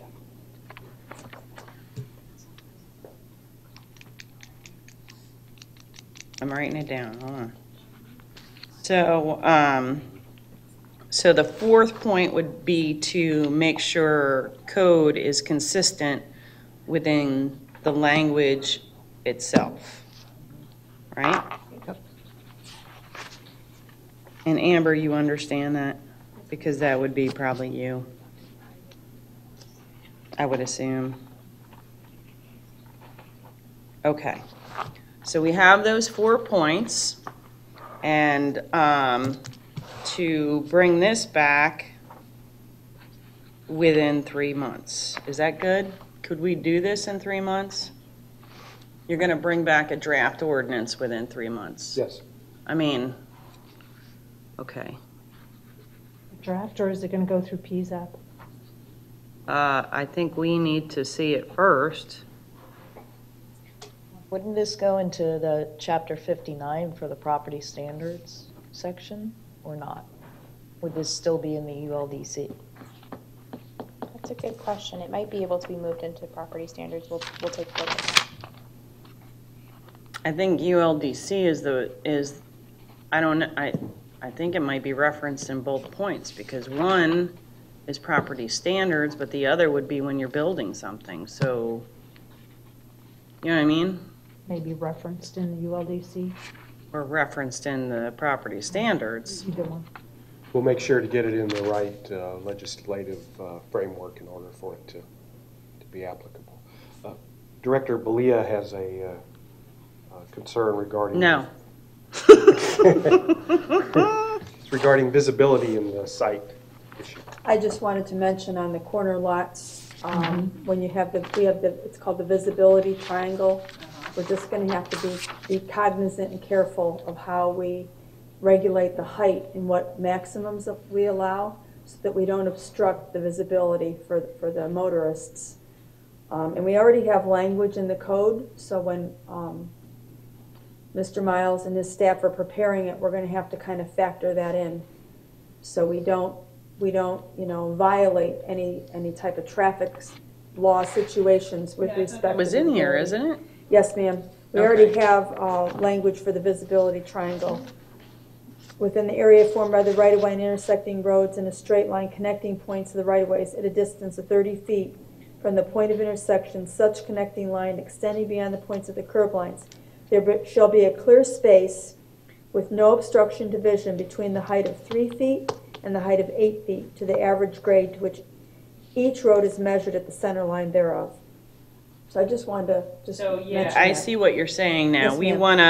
wanna review that visibility triangle We would factor that in language there. so that it's not so strict, because it may not be specifically 3 feet. Do you understand what I'm saying? Yes, If the ma'am. lot is Yes. lower, Yes, ma'am. What I will do is I will consult with the traffic engineer, Mr. Traverso, and I will have him look at this to find out if this can be, if we have any type of a relief as far as how it's measured, or if it can be done on a case by case, but we will look into that further. and I'm not sure if this measurement is completely accurate either. He needs to review this, because ma'am. like I said, in some cases, the lot may be reduced, way lower. Some people don't have even, fill on their Right. corner lots. So it may just depend on a case by case, but I will ask Mr. Traverso to review this. So I'll add that fifth point, that corner lots visibility. I guess it doesn't really matter if it's corner lots, does it? Regular visibility. Just stick with visibility triangle review for appropriate language. Yes, ma'am. Okay. Thank you. Thank you for bringing that up. That's a good point. Commissioner McDowell, you have your light on. What was the? I'm sorry. Okay. Vice Mayor, did you get what you needed out of it? Yeah, except I have 6, but you mentioned 5. 1, 2, 3, 4, 5, 6. Yes, I have 6. Okay. Okay. So, yeah, the triangle deal. Anything else? Staff, anything else? Is there anything that you need clarified or you're concerned about? And again, I'm trying to keep this as plain Jane as possible so that if you guys find something, you can bring it back within your draft Certainly, ordinance. we will. Okay. You want a motion? Amber? Anything that's a burning desire on this thing? No. This time. Okay. I might get some burning desires once we dig into it. No We'll burning let you know. desires. You're saying, okay, and city manager, nothing? You don't. You have any burning desires? Okay, so you've got to bring back a draft within 3 months? Burning desires. Okay. All right. Yes, I'd like a motion on this. All right. Move to direct staff to bring an ordinance back to commission within 3 months regarding this section of the code for fences with the following changes and considerations. 1, allow 8-foot fence from the elevation of the house and around all sides. 2, remove the hedges from the language. 3, be sure to cross-reference the landscaping section of the code, bringing any necessary changes there to be consistent. 4, make sure the code is consistent within the language itself for any discrepancies. And then visibility triangles to make sure that that language is reviewed to be consistent with these changes. Second. Time frame for the draft ordinance. I said it in the Part, beginning yep. part of it, yeah. Sorry, No, that's I okay. must have missed it. All right. Okay. So we have a motion by Vice Mayor, seconded by Commissioner Luke. Is there anything to that? No, thank you, Mayor. I appreciate getting Question, this how is going. this going to affect? Because we also have a minimum, or we have a maximum for berms too. So that should have no effect on any of that. I mean, you know, we have we have like a 3-foot berm maximum. It's going to be across. It might be 12 foot here at the front as your berm is coming up. It may be 12-foot high fence, and then it goes to 8 foot, and Well, then my back to 12. Right, my question is, do we continue with a limit on berms too, which typically you put your hedges in a berm sometimes. So do we? I think that if the higher And the I do know that berm that's you not have, in- the in less the here. edging you have, hedges you Well, have. yeah, I mean, I don't know. because I think some of the regulation is you have a 4-foot hedge, you have a 3-foot berm. can't exceed 7 If- feet. Yeah. Yes, you can't exceed a certain amount, but they're also, but it's also talking about how high your berm has to be, how high your hedges have to be, so, and I know it's not in here, but this also directly relates with what we're talking about concerning the that berms. was, yeah, that was one of the reasons that I had mentioned about the landscaping code, to make sure that what we're doing here, Doesn't coincides and conflict, yeah. doesn't necessarily conflict. So, and that's in this motion, that they check on the landscaping?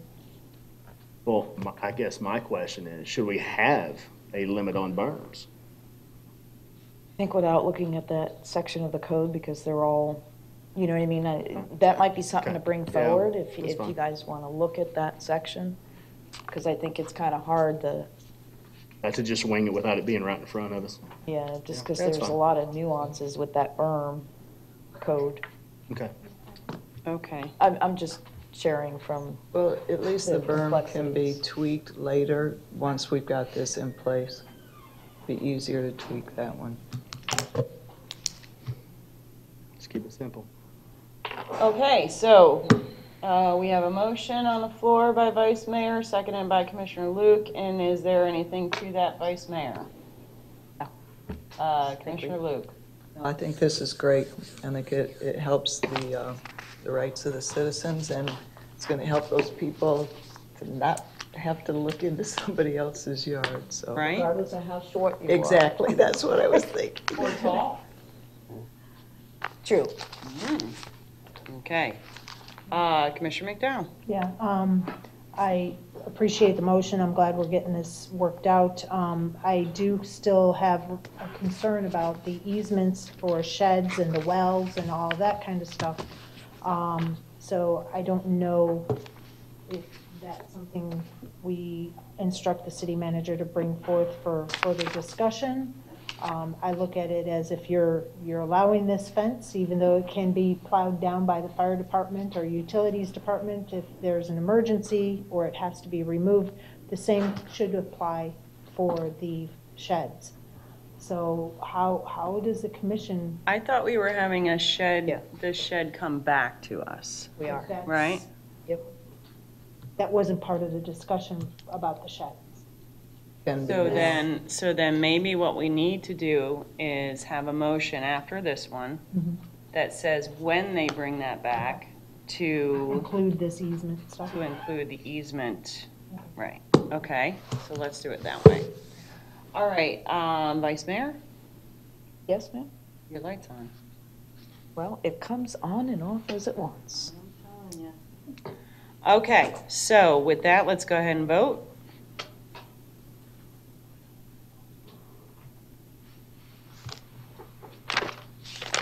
And that is unanimous. Thank you all so much for listening to that.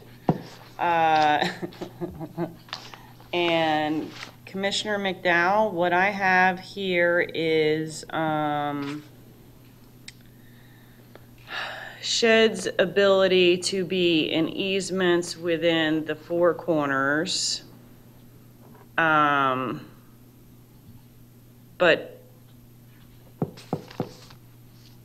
I don't know how we're gonna do this, because if you allow them in all four corners, it's a little bit different to remove a shed than it is to remove a fence. If a shed could actually have, Why just the four corners? Why can't you put it in the middle of your yard, which is still within that of course 20 you foot? can. No, you can't. You cannot put a shed in that 20-foot easement if that's what your easement is at your house. Even though your well is there.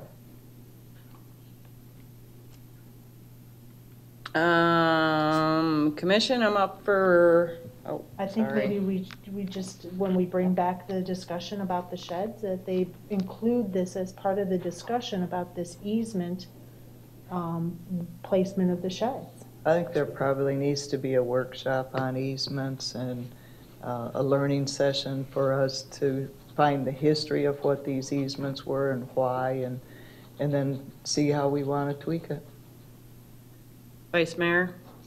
Yeah, we do have the shed that is coming back, which is an opportunity to see with the changes that the commission directed, what that looks like. And I think it might be beneficial to have staff look at the potential concerns.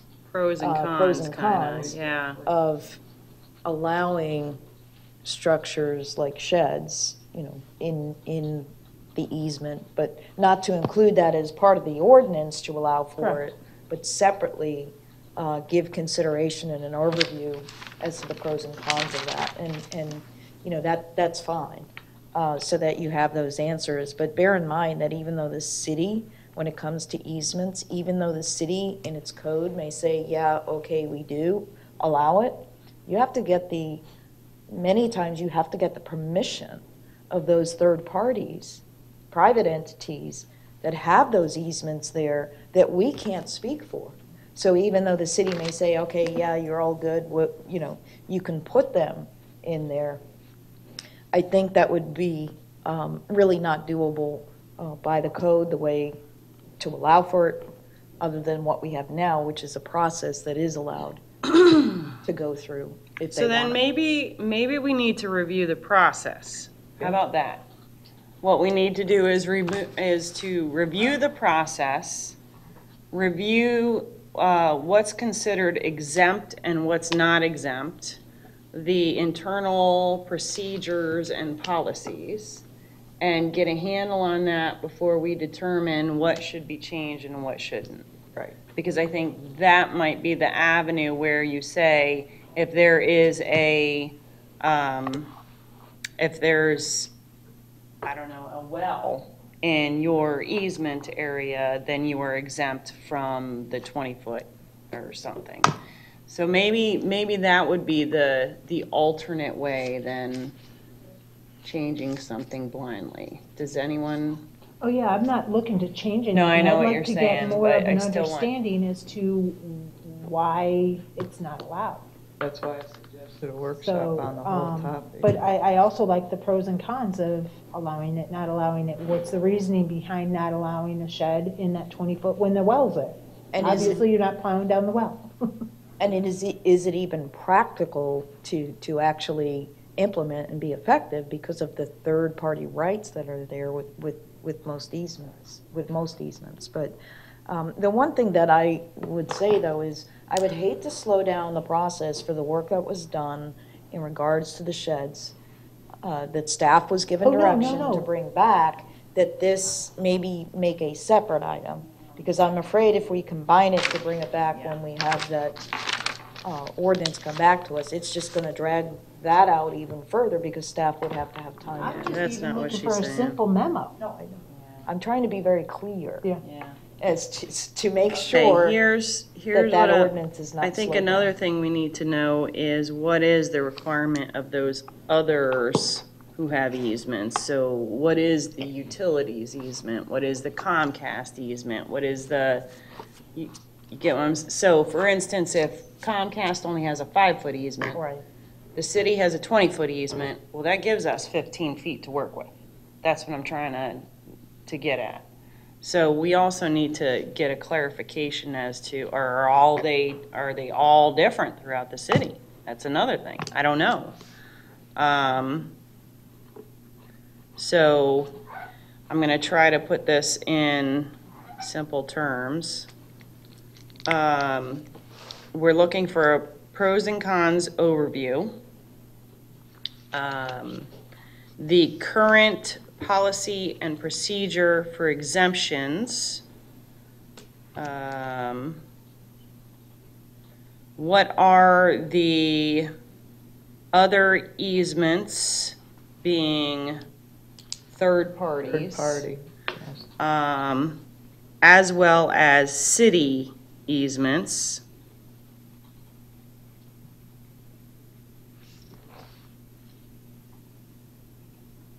How can we allow sheds within the easement where wells exist? And this is all relating to sheds. Does that sound right, Commissioner? That sounds fine. Mm-hmm.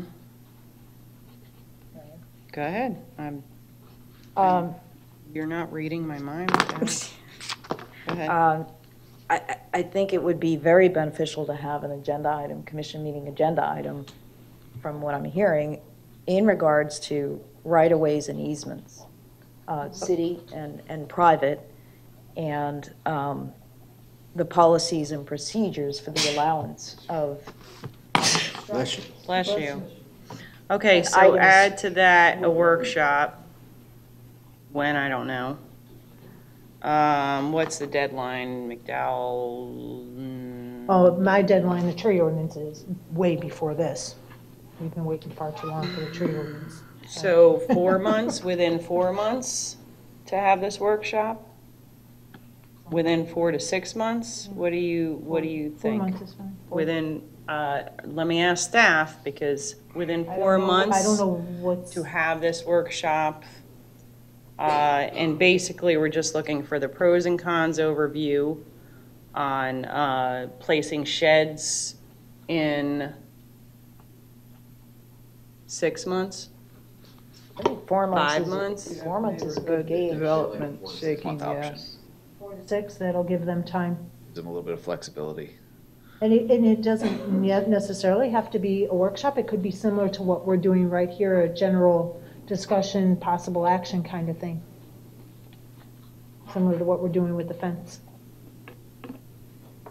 Okay, so let me try it again. Could I ask you before you try again? Mm-hmm. One question clarifying. What do you mean in regards to exemptions? The process that where sheds are allowed within the easement, okay, those are considered exemptions. Okay, so you're not talking about language that's standing language that allows exemptions. You're talking about We don't know. when, okay, We don't know. That'll be the discussion. okay. Find out how they do it, what the process is, yeah. And maybe we can turn around and say, why do we need a process if this is common sense? Yeah, we don't think that way anymore. This should be just exempt, period. You know what I mean? Why are we wasting staff time? So, what I'm trying to get at is to have a workshop or meeting. Special Agenda meeting. item. Special meeting, it doesn't need to be a regular one. Or any meeting. Agenda item.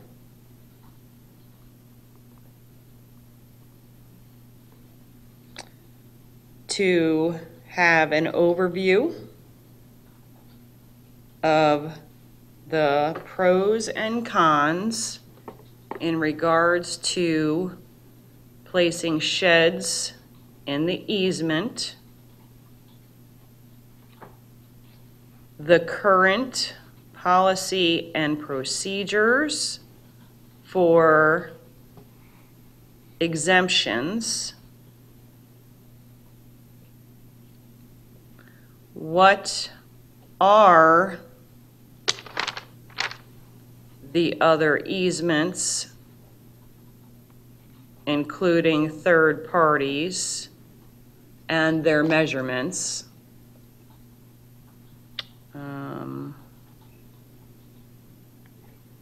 I'd like to know how they coordinate with one another also. I mean, when a third party comes in, what is the communication between the other entities when they go to lay a line or something? And their coordination. All right, so does that sound right? Perfect. All right, so someone needs to probably make a motion on that, since we made a motion on the Can first we one. I don't just know. make city attorney, We can can we have just make a motion consensus, based but- on what the mayor just said? Instead of repeating everything, because she was very clear and concise. I don't see an issue with that if it's clear enough for the clerk. She was typing as she was speaking. I tried to go slow so that you could get it all. Okay. I'll make a motion as stated by the mayor with those items to come back for a meeting for a meeting or a workshop in 4 to 6 months. Second. Okay, so it's been, everybody hit their buttons, by the way? Yes. Forgot about that. So it's been moved by Commissioner McDowell, seconded by Commissioner Luke, correct? Yes. Okay. Anything to that, Commissioner McDowell? No? Okay. Commissioner Luke? No. All right. Anyone else? Seeing none, let's go ahead and vote.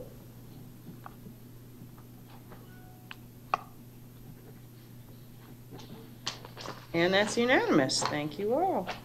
All right, with that, we're just going to go downstairs for a second or a break? Which one? Yeah, we have we have one more item. Huh? Lobby? Should we do this first, though? Oh. And then go to the lobby? Yeah. The lobby's All ready right, when you so are. if you all would just meet me downstairs. We have one more item. Yeah, I know. We'll be back. What do you gotta be all pushy for? Just get down here. It's her last day. Oh, is she I know. talking? What's that? About being pushy. Yeah.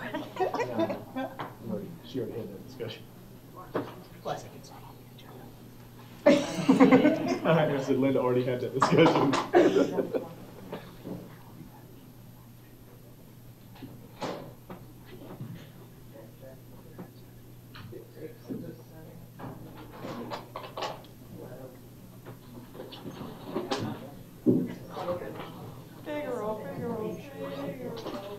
No.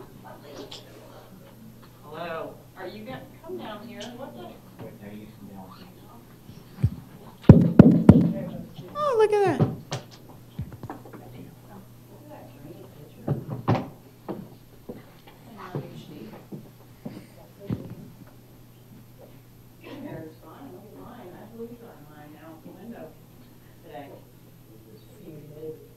Yeah, that's what it is. That one hair I got. Well, if I come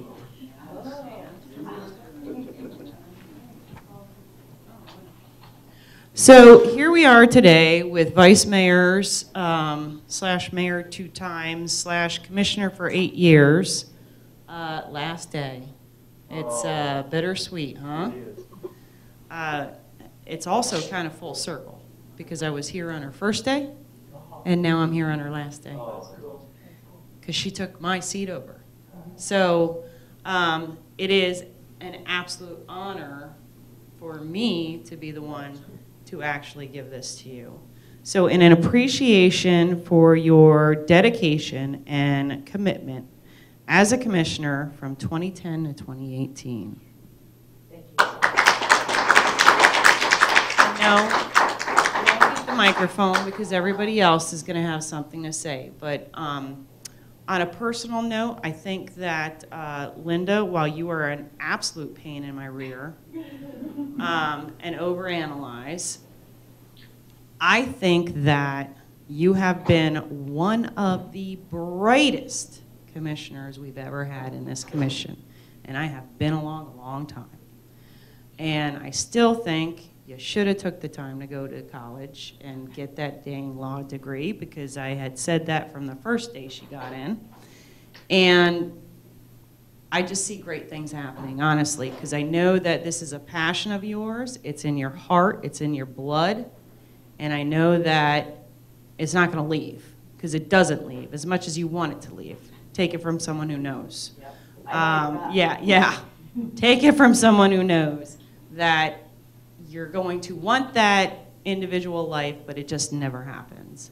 And I believe that not only myself and this commission and this staff, but your residents support you in anything that you choose to do in the future. So just remember that. All right, I'm going to go down the line this way. I just want to wish you congratulations. One. Yeah. I'm not going to swallow the thing. Good, yeah. So. Who said that? So, no, congratulations. We've enjoyed, obviously the last 8 years with you. You're the one who nominated me to have this interim position, which turned into a full-time position, and amongst other things. So, no, thank you, congratulations. The city has enjoyed having you here for the last 8 years. As you have said to me, I know you're not going away, you're just not going to be sitting up here. I will still enjoy the phone calls. Just one more phone call. Congratulations on your 8-year tenure. I know that the residents all know that you're all elected and you all work hard, but I don't know if they know how hard you work. And I know, Vice Mayor, that you always look at everything very, very carefully in a lot of detail. And you really, put your heart and you care a lot about the city, and that shows in your work. So thank you for your service to the public. It's been a pleasure to work with you in my short time serving you as a commissioner, and wish you all the best in your future endeavors.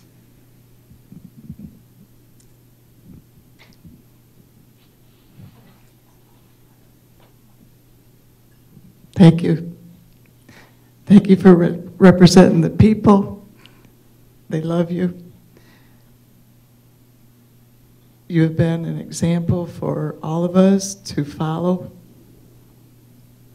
You've made me a better person, not just given me the knowledge to be a better commissioner. Love you.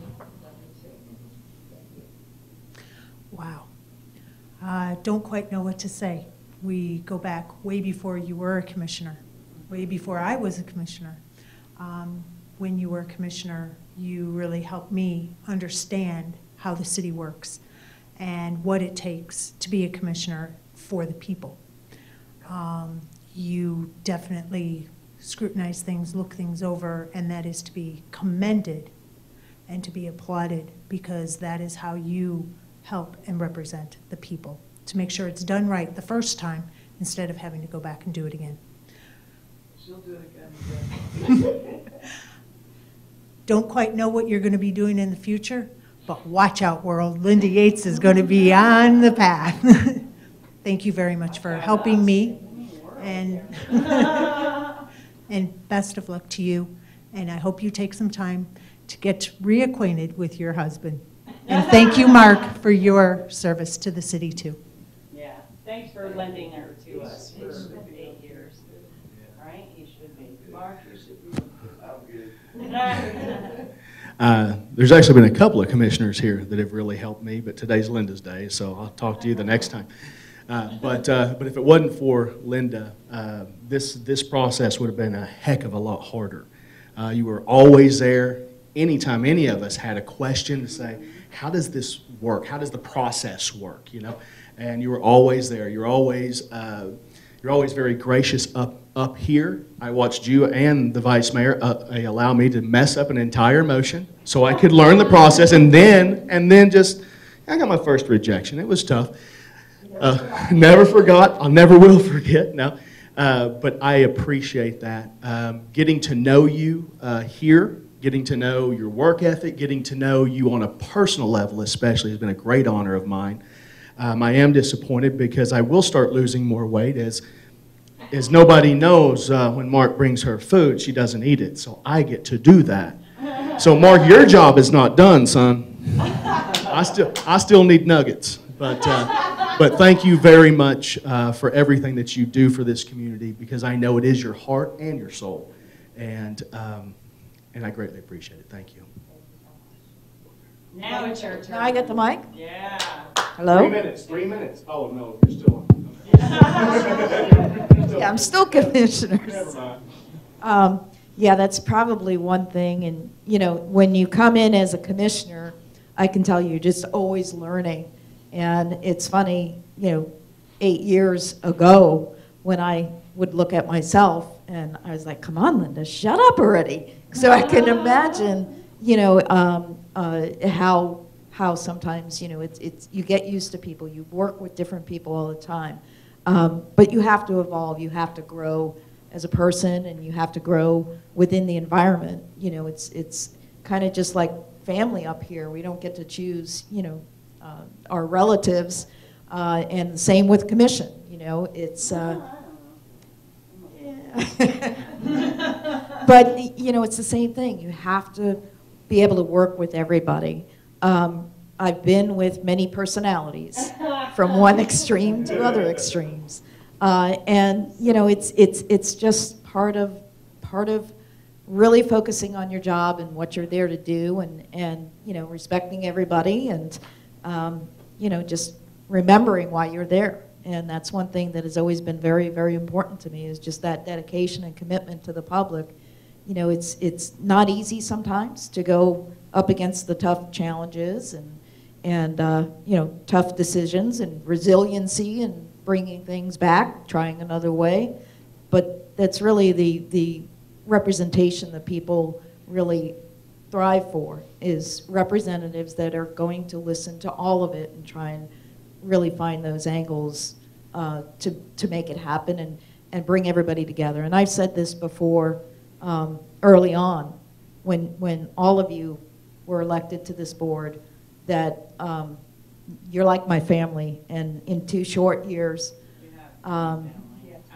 you know, yeah, I feel like I'm kind of going off to college now, you know, and packing up, so. I hope so.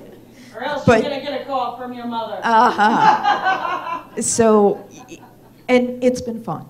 There's things that, you know, we don't agree on everything, and I think the one value of that to this community is they can see that we are representing everybody in this community. And I think with that diversity that we all bring, we all have our different strengths and weaknesses. You know, I talk too much, and sometimes people don't understand where I'm going, but I've got my interpreter here. Mayor Karas, all right, let me tell you what she's saying. And she'll put it short and sweet. So, you know, it takes all of us. And I truly have enjoyed, this has been the best 2 years of my whole time on the commission, because not only how we get along and the professionalism that we have and what we've been able to accomplish in 2 years that I think was amazing, but it's also for the community. That leadership that the community needs in their commission to be able to be a group that works together, and the engagement from this commission out there in the community. So I just love you all, and most importantly, I love the people of this community. I love people. I love people, and I know the babies, yeah, I know, yeah, you make them cry. But thank you so much to this community. It was actually 4 years ago yesterday, on November 4th, 2014, that I was reelected. And I was doing a presentation yesterday, which was really kind of ironic on that day. But, you know, thank you to the community for having that confidence, appreciate it, and I just love that they've given me that opportunity to serve. And as a resident, you will see me. And I was joking with Pete yesterday when he came to the presentation, because I've got his number now, you know, because, you know, it's really funny, because when I call him, he knows it's not going to be a short conversation. I'm going to say, I have a quick question for you. Same with the attorney, and she knows, that's why she's laughing. Yeah, right. Yeah. So when I see him out and about, you know, he makes sure that before he gets too close, he finds a way out, and I don't pin him down because I'm going to ask him something. I'm going to still do that, just so you know. You But, know where he lives at? yeah. I do. And you know what? That's why we changed that 8-foot rule. But, Build yourself a fence. Thank you again. I really don't know what to say. I'm not one that shows tears, just the way I grew up and my child life. Yeah. But believe me, in my heart, and it'll probably, hit me later, but I just can't tell you what you all mean to me, and it's been wonderful to really be able to serve. And City Attorney, thank you for putting up with my going through the details. She's like so, one down, one to go. Huh? She's like one down, one to go. No. And I wish you all the luck. I wish you all the luck, as you all move forward and continue. And lastly, the employees. We couldn't do what we do as a commission without all of you. And I know there's been a lot of changes over my years, but it's been phenomenal. Thank you for being there. Thank you all for putting up with my zillion questions. And, nobody ever got that T-shirt that said, I have another question. But I know that probably it's all the same for you all, is that, Commissioner Yates has another question. And you're going to get that because I'm seeing a pattern here that, commissioners are picking up on. So as I leave, don't worry, they're going to be right along doing it. So I'm going to give up the microphone, otherwise I can stand here and keep going. Yeah.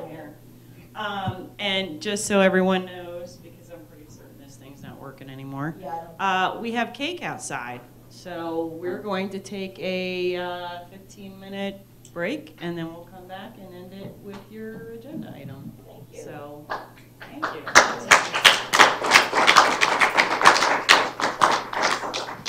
What do you want? You want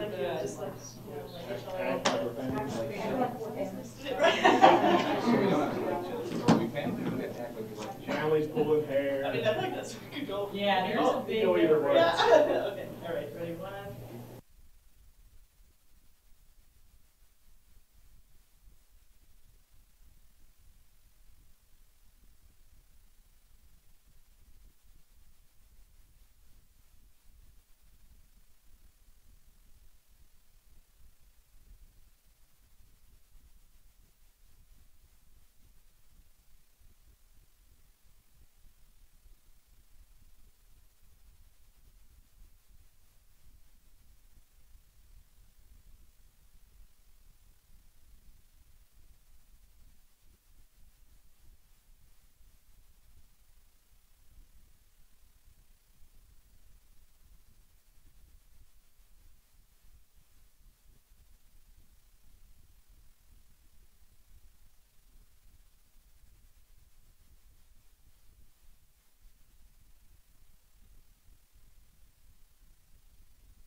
you See get, that? yes. Doing all Did you get to fill your thingy out? Oh, yet? yeah, I'm done. Here. So shove it in here before I lose them all. Does that be my luck? Awesome. Thank you, sir. Envelope. Find the damn envelope. There it is. All right. Thank you all. Please come again. 2 left. Obligation. All right. Let me throw this thing back on.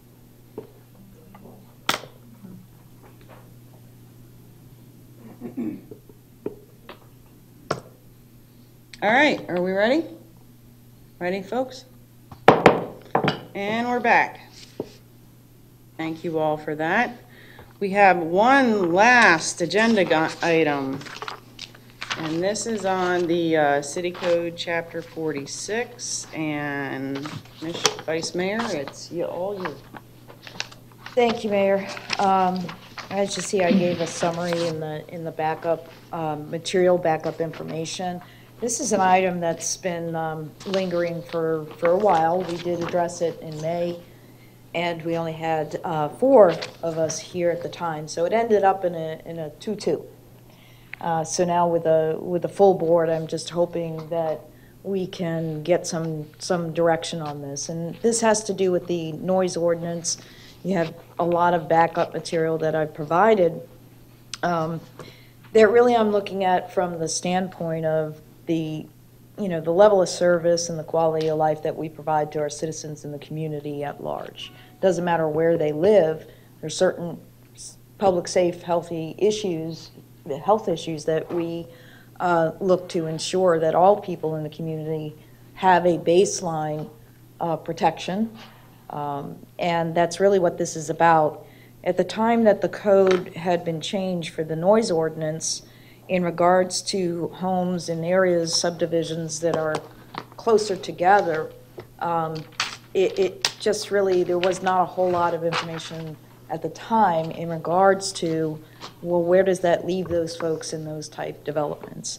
And so what I'm asking the commission to do is in consideration that the effects of noise, excessive noise, affects people regardless of, how their homes are situated and so on. And I think in a simplified approach, before I was trying to say, well, let's fix the code and make sure that they have buffers and different types of equipment to make sure that they meet a reasonable decibel level for that protection. But I think it could be simplified to the fact of just simply taking out that exemption in that area of homes that are closer together, less than 7.5 feet, and just making sure that they are in compliance, because really they have options, alternate options. If they're in a gated community, yes, their deed restrictions may provide that they can't put up walls or things like that, but they have other options from an equipment standpoint. And when they're moving to these types of areas, they obviously know that, there's some things that they have to do because they are in deed restricted communities. And if it is making sure they're purchasing their equipment for their homes that meet the safety aspect of hearing, and hearing loss, I provided some information about the effects of excessive noise at a higher level, especially during the sleeping times and so on, and the effects on children. So I'm just looking that we ask staff to go back, fix this code so that we take out that exemption, put it back the way it was. We weren't having difficulties in regards to having a flood of code enforcement issues. Those code enforcement issues were being handled, and people were fixing what the problem was. And in a lot of cases, it's faulty equipment that is the issue, that nobody should be subjected to a screaming pump or screaming air conditioner unit that has something wrong with it, and those folks maybe are out of town or whatever. But just for the, private property rights and protections of everybody in that neighborhood, I'm asking that we take that exemption out, and I think further looking at this issue, if it's necessary to look at changing anything. I think a code is a code. The standard is a standard for what affects people's hearing and health and just even psychological effects of noise. So that's really what I wanted to present to you. Again, I've summarized in the summary material. If you have any questions, I'm happy to address them with you. So I'm just simply asking to put the code back the way it was. Any questions? I don't see any lights, folks. I guess I'll just. Commissioner McDowell. I already know the answer, but for the record, City Manager, could you please tell me how many code enforcement complaints that they have had in these planned development communities since this code has been exempted for the pumps and? None. Thank you. Yeah, but previously, wasn't it just one complaint? I believe there was the one. Yeah. So we changed the law for Well, one. there was one, and it was in the Talon Bay area, and that was rectified. The person actually had corrected it. However, previously, there was information asked for in regards to a pending complaint that actually went through code enforcement. I don't have the number on it, but I had asked for that information, and I found it very concerning that the code enforcement officer did go out, was able to test, did test, and it did exceed the acceptable decibels. But then, because there was conversation coming in front of the commission, they closed that. And that's a And they closed it prior to even the approval of that ordinance. So I think that was very unfair, number one. And number two, obviously, it was, they were able to go out there and say, yeah, this pump is operating exceeding the decibel levels. And so it has been handled, has been managed. And, I think that even if it's that one issue, I think folks have a right to be able to enjoy their property without the nuisance of the excessive noise. And I really am very frustrated at how that particular issue was handled, because that left a resident in limbo, because the city did confirm, yeah, that's a violation, and then just dropped it, just closed it. So. Anyone else? I'm in full agreement with what Vice Mayor has said. That's all I got to say. Can I ask a question? What are the other things you would want to review in this particular code? Well, I don't think it's necessary to review anything. There is that standard that is there.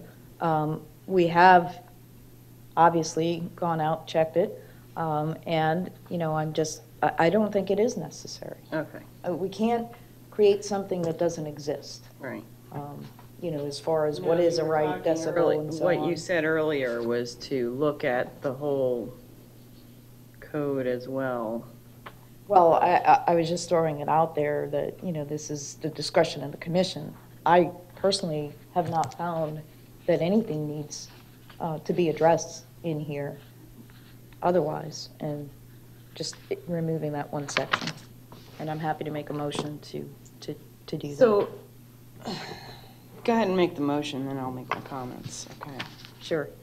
I will move to direct staff to bring back an ordinance amending the City Code, Chapter 46, Article 2, Division 2, removing the exemption A from Section 46-4213. Second. Okay, so it's been moved by Vice Mayor, seconded by Commissioner Luke as stated. To the motion, Vice Mayor. I'm just looking for a consistent code that affords all people in our community the protections for life, health, safety issues in regards to noise level. Commissioner Luke? Yeah, I feel the same way, and there are options that they can utilize and put in place with themselves personally to come into compliance. So I am in agreement for having everything fair and consistent across the board for all of our citizens. Commissioner McDowell? Yeah, I know when this came before the commission, I was not in favor of it. I have not changed my position. When we made the exemption, it was because staff had no way of being able to determine what the decibel level is when you're in these planned development communities, when they know they're buying in a community that has a zero lot line. The other reasons are that the developers and the homeowners associations and even the people that want to buy in those communities, they know how close together they are. That is their choice to move into those kind of communities. The developed community, these communities also make it nearly impossible to regulate because you can't say, hey, all they have to do is put up a wall or plant a bush. When the homeowners associations, some of them forbid that. So these homeowners know these parameters and know these restrictions and know how close they're together. They see the pumps when they're sitting in their lanai of their neighbors. I can't support something like this when if they want to have a little bit more space between these homes, then there's other places. That's what makes Northport so diverse. There's other places they can move. And I don't see how the city can regulate something when the HOAs or the CDDs or any of those PDC communities should be regulating it. I think what you meant to say is you support the motion now. No, I do not. Well, the motion was to exempt. To pull the exemption To pull out. the exemption out. So you want the exemption is what I you're saying? want the exemption to stay in place. Does it sound like what you were saying actually went No, against that? I want the exemption to stay in place, because how is the city supposed to go in and say that there's decibel reading levels when they're right on top of each other? Right, but you did say that if it's too loud, they know that and they can move out, which that's what led me to believe that you did. Same here, I that you was didn't want the confused. exemption was. I want the exemption. Okay. Okay. Because the homeowners are purchasing their property knowing there's zero lot lines, knowing you can see your neighbor's pool pump and air conditioner handlers. They chose to live there. So you want an exemption to help them? The because they exemption's chose. already there. That's what we put into place last year. Vice Mayor is asking for us to remove Yes, I and know. rescind that exemption. So I am not in favor of rescinding the exemption for the reasons I stated. So if I may, before you, Vice Mayor, if I remember correctly, this really did only have to do with one case that had come before the Property Standards Division. And it was that a pump, come to find out, it was that a pump nearby was not working properly. And that's why it was causing noise problems. However, other than that single solitary complaint, there had been none for the 5 years prior that this development existed, nor had there been any complaint within any of the other gated communities where there is very limited space between two buildings. We were told that it was not possible to determine the decibel, but yet then we find out after the fact that that was not necessarily true, because they had one. They had a second case that came through that they did determine the decibel level was too high. So we had conflicting information to begin with. I just have a problem with legislating for one complaint, I guess is what I'm trying to get at.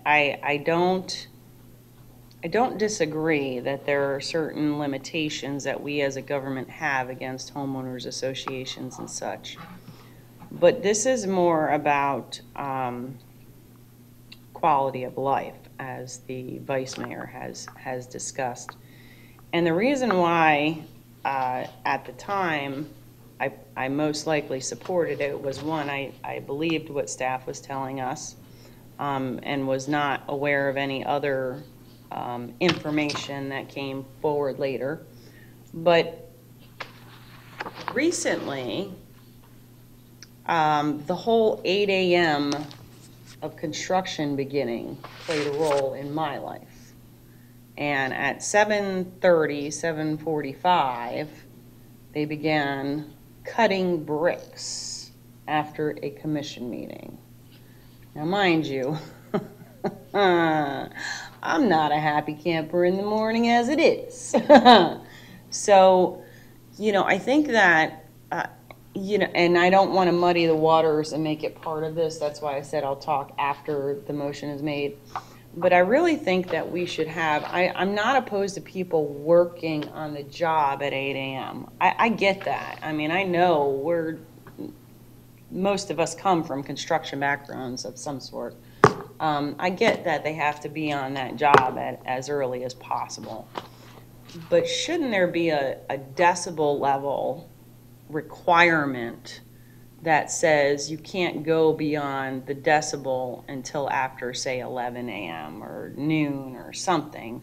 I just don't know what that magic fix is, and maybe that's a conversation later on down the road. But I can tell you by far did it reached beyond the decibel levels that are legally allowed.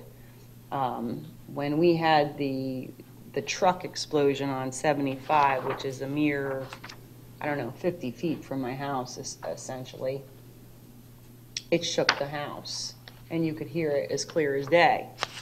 This was 3 times louder than that.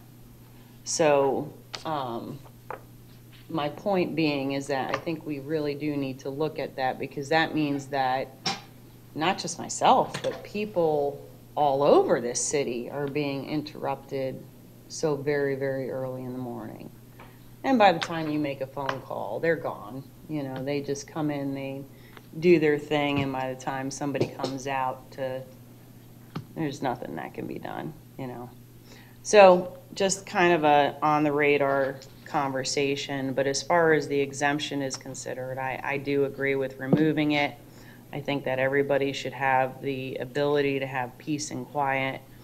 And to be honest with you, just the whole idea of having only 1 to 2 complaints over the last umpteen years of having gated communities, that right there tells me that it was never really a problem to put the exemption in the first place.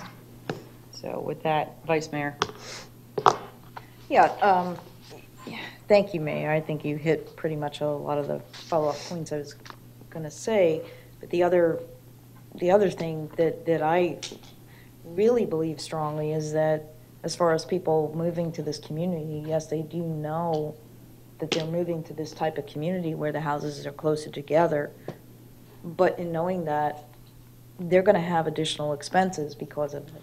And so they know that moving into there. If they have to comply by adding a muffler or whatever it might be called for that equipment, then that's the accessory that they have to meet the safe decibel levels. So they do have a choice. And if they, like with some of the other things, they don't like that, then they wouldn't move to an area that presents those situations. And it's not an aesthetic thing. This is a health safety thing.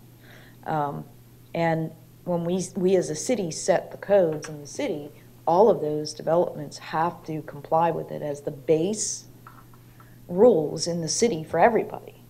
Now, they can add further restrictions if they want to beyond that, but our codes provide the same consistency and protections and standards for everybody in the community. So they do have to meet that minimum standard.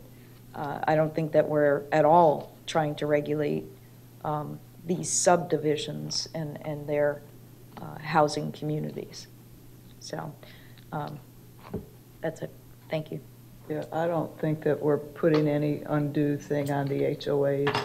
We've had them at that 7.5 foot for quite a while, and it was a faulty one. Right. That alerted us to this, and so I believe it was staff brought it back, and I totally agree with Mayor.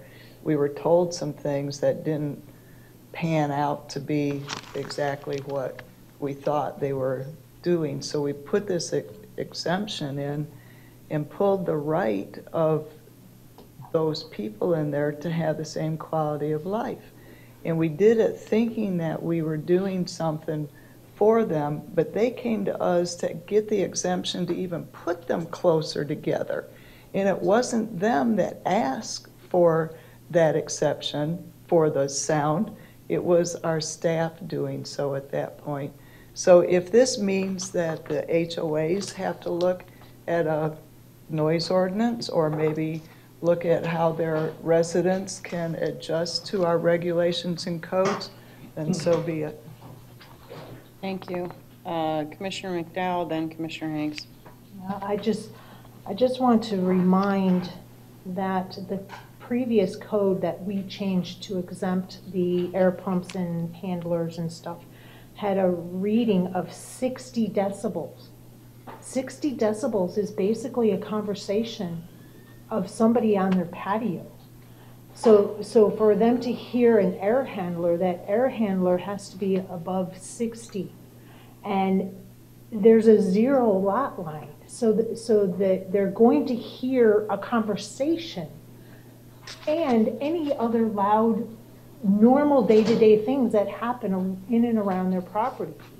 I just think that we are just far overreaching our responsibilities for government when the HOAs should be the ones addressing it, not us. Commissioner Hanks? Pushed it on us. Yeah, Shouldn't push it on us. when We're letting them. when this was brought the first time, if I remember correctly, we had multiple meetings around that where we had issues with pools being into, easements and things like that we had to give exceptions for. And so, when this comes around, you're kind of thinking the same way. It's not their fault, they can't help it. What are you going to do? We need to help and try to make it fair for these people too, because it's not their fault. But in so doing, and over the period of time, and like the rest of you, finding out that really it was just one complaint. It was a bad, it was a bad pump. Knowing that there really hasn't been any, and I think the mayor and the vice mayor has made a solid argument concerning this. Even Commissioner McDowell, I agree with you concerning these HOAs. They must regulate their own areas. For us to make it, to take out this exemption, to make it fair across the city, to me, hearing this does put it back in the HOA's hand, because now what they're going to have to do is, if these people have a problem, right, the HOA is now going to have to say, all right, well, here's what we're going to do. You're going to have to fix your pump. Right, because this is our standard minimum, or our standard maximum, or standard minimum. So if it's within that minimum, if our standard minimum is 60 and they're at 59 and the neighbors are complaining, or if they're at 50 and the neighbors are complaining, now it's up to the HOA to make sure that these things are taken care of within their community under their districting. So I'm probably going to switch my vote from the last time hearing this, knowing some of the history since then, and I'm going to vote to remove this exemption also. Okay, this is the last, Mr. Lear. I'm not sure what said was, if we change this code, I'm not trying to tell you which way or influence you at all, but if we change the code, it's not going to be the HOA's problem. It's going to be the city's problem. Right. Because they're going to be violating our code. Right now, the HOAs could supplement the city code and enforce it anyway if they wanted to. If we remove this exemption, it's going to become we're going to have code enforcement. If somebody calls and complains, we're going to address it. So I just want to make sure that. No, yes. Yeah, I understood And I what you were get that. saying. What is I'm it's- saying is anything below that, so if our code is at 60 and they're at 59 and somebody's complaining, yeah, we're going to go out there, we're not going to enforce it. Now, the HOA is going to have to enforce something stricter. Correct, which is they what could I'm do saying. now. Yes. They're Well, just- and yeah, they're except not. for we're not equal across every property, I guess is what I'm saying. Mm-hmm. And I do disagree a little bit with the mayor. I want to be careful with the decibel levels at 11 o'clock, things like that, because you're going to end up finding that you won't be able to do any construction. Yeah. Because saws are just loud, and there's nothing you can do about that That's until we why I start said using lasers. it's gotta be you know? tweaked and really finite and understood, and, I mean, maybe there is nothing that can be Yeah. done, you know, and that's why I Not without the said, I mean, technology I to be able get to do it, you gotta start early, or else you're not gonna be able to get anything done, especially during the summertime with the rains, so I get it, but maybe there's a way that we can tweak it, that you're not allowed so many decibels between 9 and 10, or 9 and 11, or something like that. I don't know. I don't know what the magic fix is, so that's why I didn't want it any part of this, because it's gonna take a lot more than just thought. So, Vice Mayor? Yeah, just one other thing based on what the city manager was saying. And, you know, I think looking at it from the perspective that it puts it back in the HOA's hands, I think that's meaning that, okay, this is the minimum requirement. Yes, these folks need to install an air conditioner or a pump that meet those decibels, and they do have those. That is the investment they're going to have to make. If those residents don't want to make that, now it's a homeowners association issue, those residents can go to the homeowners and say, hey, we're not allowed to put up shrubs around our equipment, or we're not allowed to put up a little fence around our equipment. So they can get their HOA to change the code. Exactly. To give them, you know, multiple different options, whereas That was versus exactly just what I was the meaning by what I equipment was part saying, of yeah. it. So I just wanted to point out, it does, I mean, yeah, we regulate like we do for every other resident in this community for those levels, so I understand that. I just wanted to be clear that. Right. I can explain myself. That was exactly what I was meaning. They can create other things. Exactly. Yeah. In their own. What I said Yeah. too, you know. So I just wanted to clarify. Thank you. Okay, last one, Commissioner McDowell. Last one. I just want to remind everybody that since this ordinance was passed with the exemption, the HOAs are required if it's a 0 decibel with the AC handlers, or if it's 1 million with the AC handlers and pool pumps. They are required to then address the issue. By putting and removing this exemption, we're putting it back in the city code enforcement's hands. And I can't agree with that because of those 0 lot lines. It's not like a regular normal house that is 80 by 20 in the city of Northport. And if you're going to regulate that being at 60 decibels, you better be ready, because of a normal conversation is at 60 decibels also. But see, that's where I got confused, because like you said, they knew what they were moving Exactly. into. Therefore, they know that they're going to move into something that they may be in violation of regulations. That's where I thought you were going with what you were saying before, because they know that they're moving in. Now, bottom line is the city is going to be enforcing a code on a 0 lot line property, and it's nearly impossible to get those decibel readings. Okay. And I'm not gonna. Yeah, we're belaboring this. It's obvious where we all call the vote. stand, you know, and there's a history behind it, and so let's just go ahead and vote.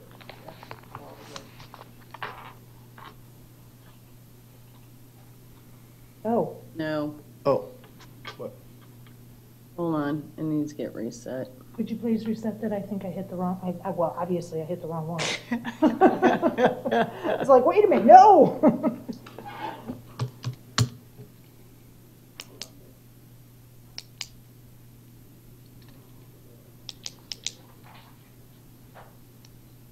Sorry, Miss Susan.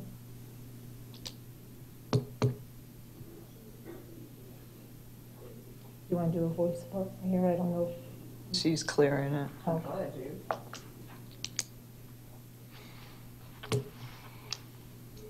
Not working. Oh, let's do So, those. all those in favor say aye. Right? Those opposed? Those Nay, opposed. nay, yay, what, I oppose. Okay. So So that passes 4-1 with Commissioner McDowell dissenting for reasons stated. Good. Thank you, Commission. Thank you. Thank you. Okay. There is no public comment. I can't believe it. No public comment. And commission communications, anyone?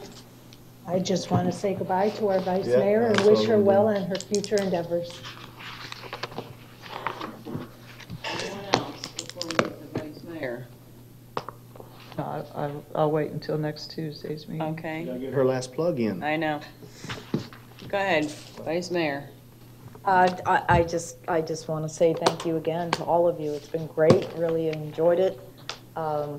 Again, giving or allowing me the opportunity to have 2 wonderful years to really get a lot done and just work with a great group of people. So, I'm going to miss you. And I was telling a couple of people I'm very task-oriented and focused, and right now my focus obviously is on this commission meeting and getting through that, and I'm sure it's going to hit me, day after tomorrow.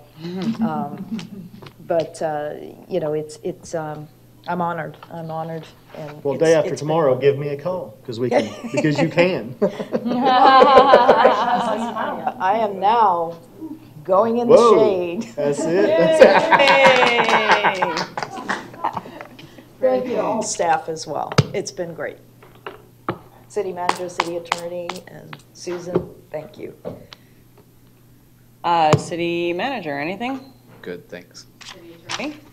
Nothing to report. And city clerk's office. Anyone else? Going once, going twice? Anything, Commissioner? No. God bless you. All right, we are adjourned. Good luck tomorrow, folks. Good luck, everybody.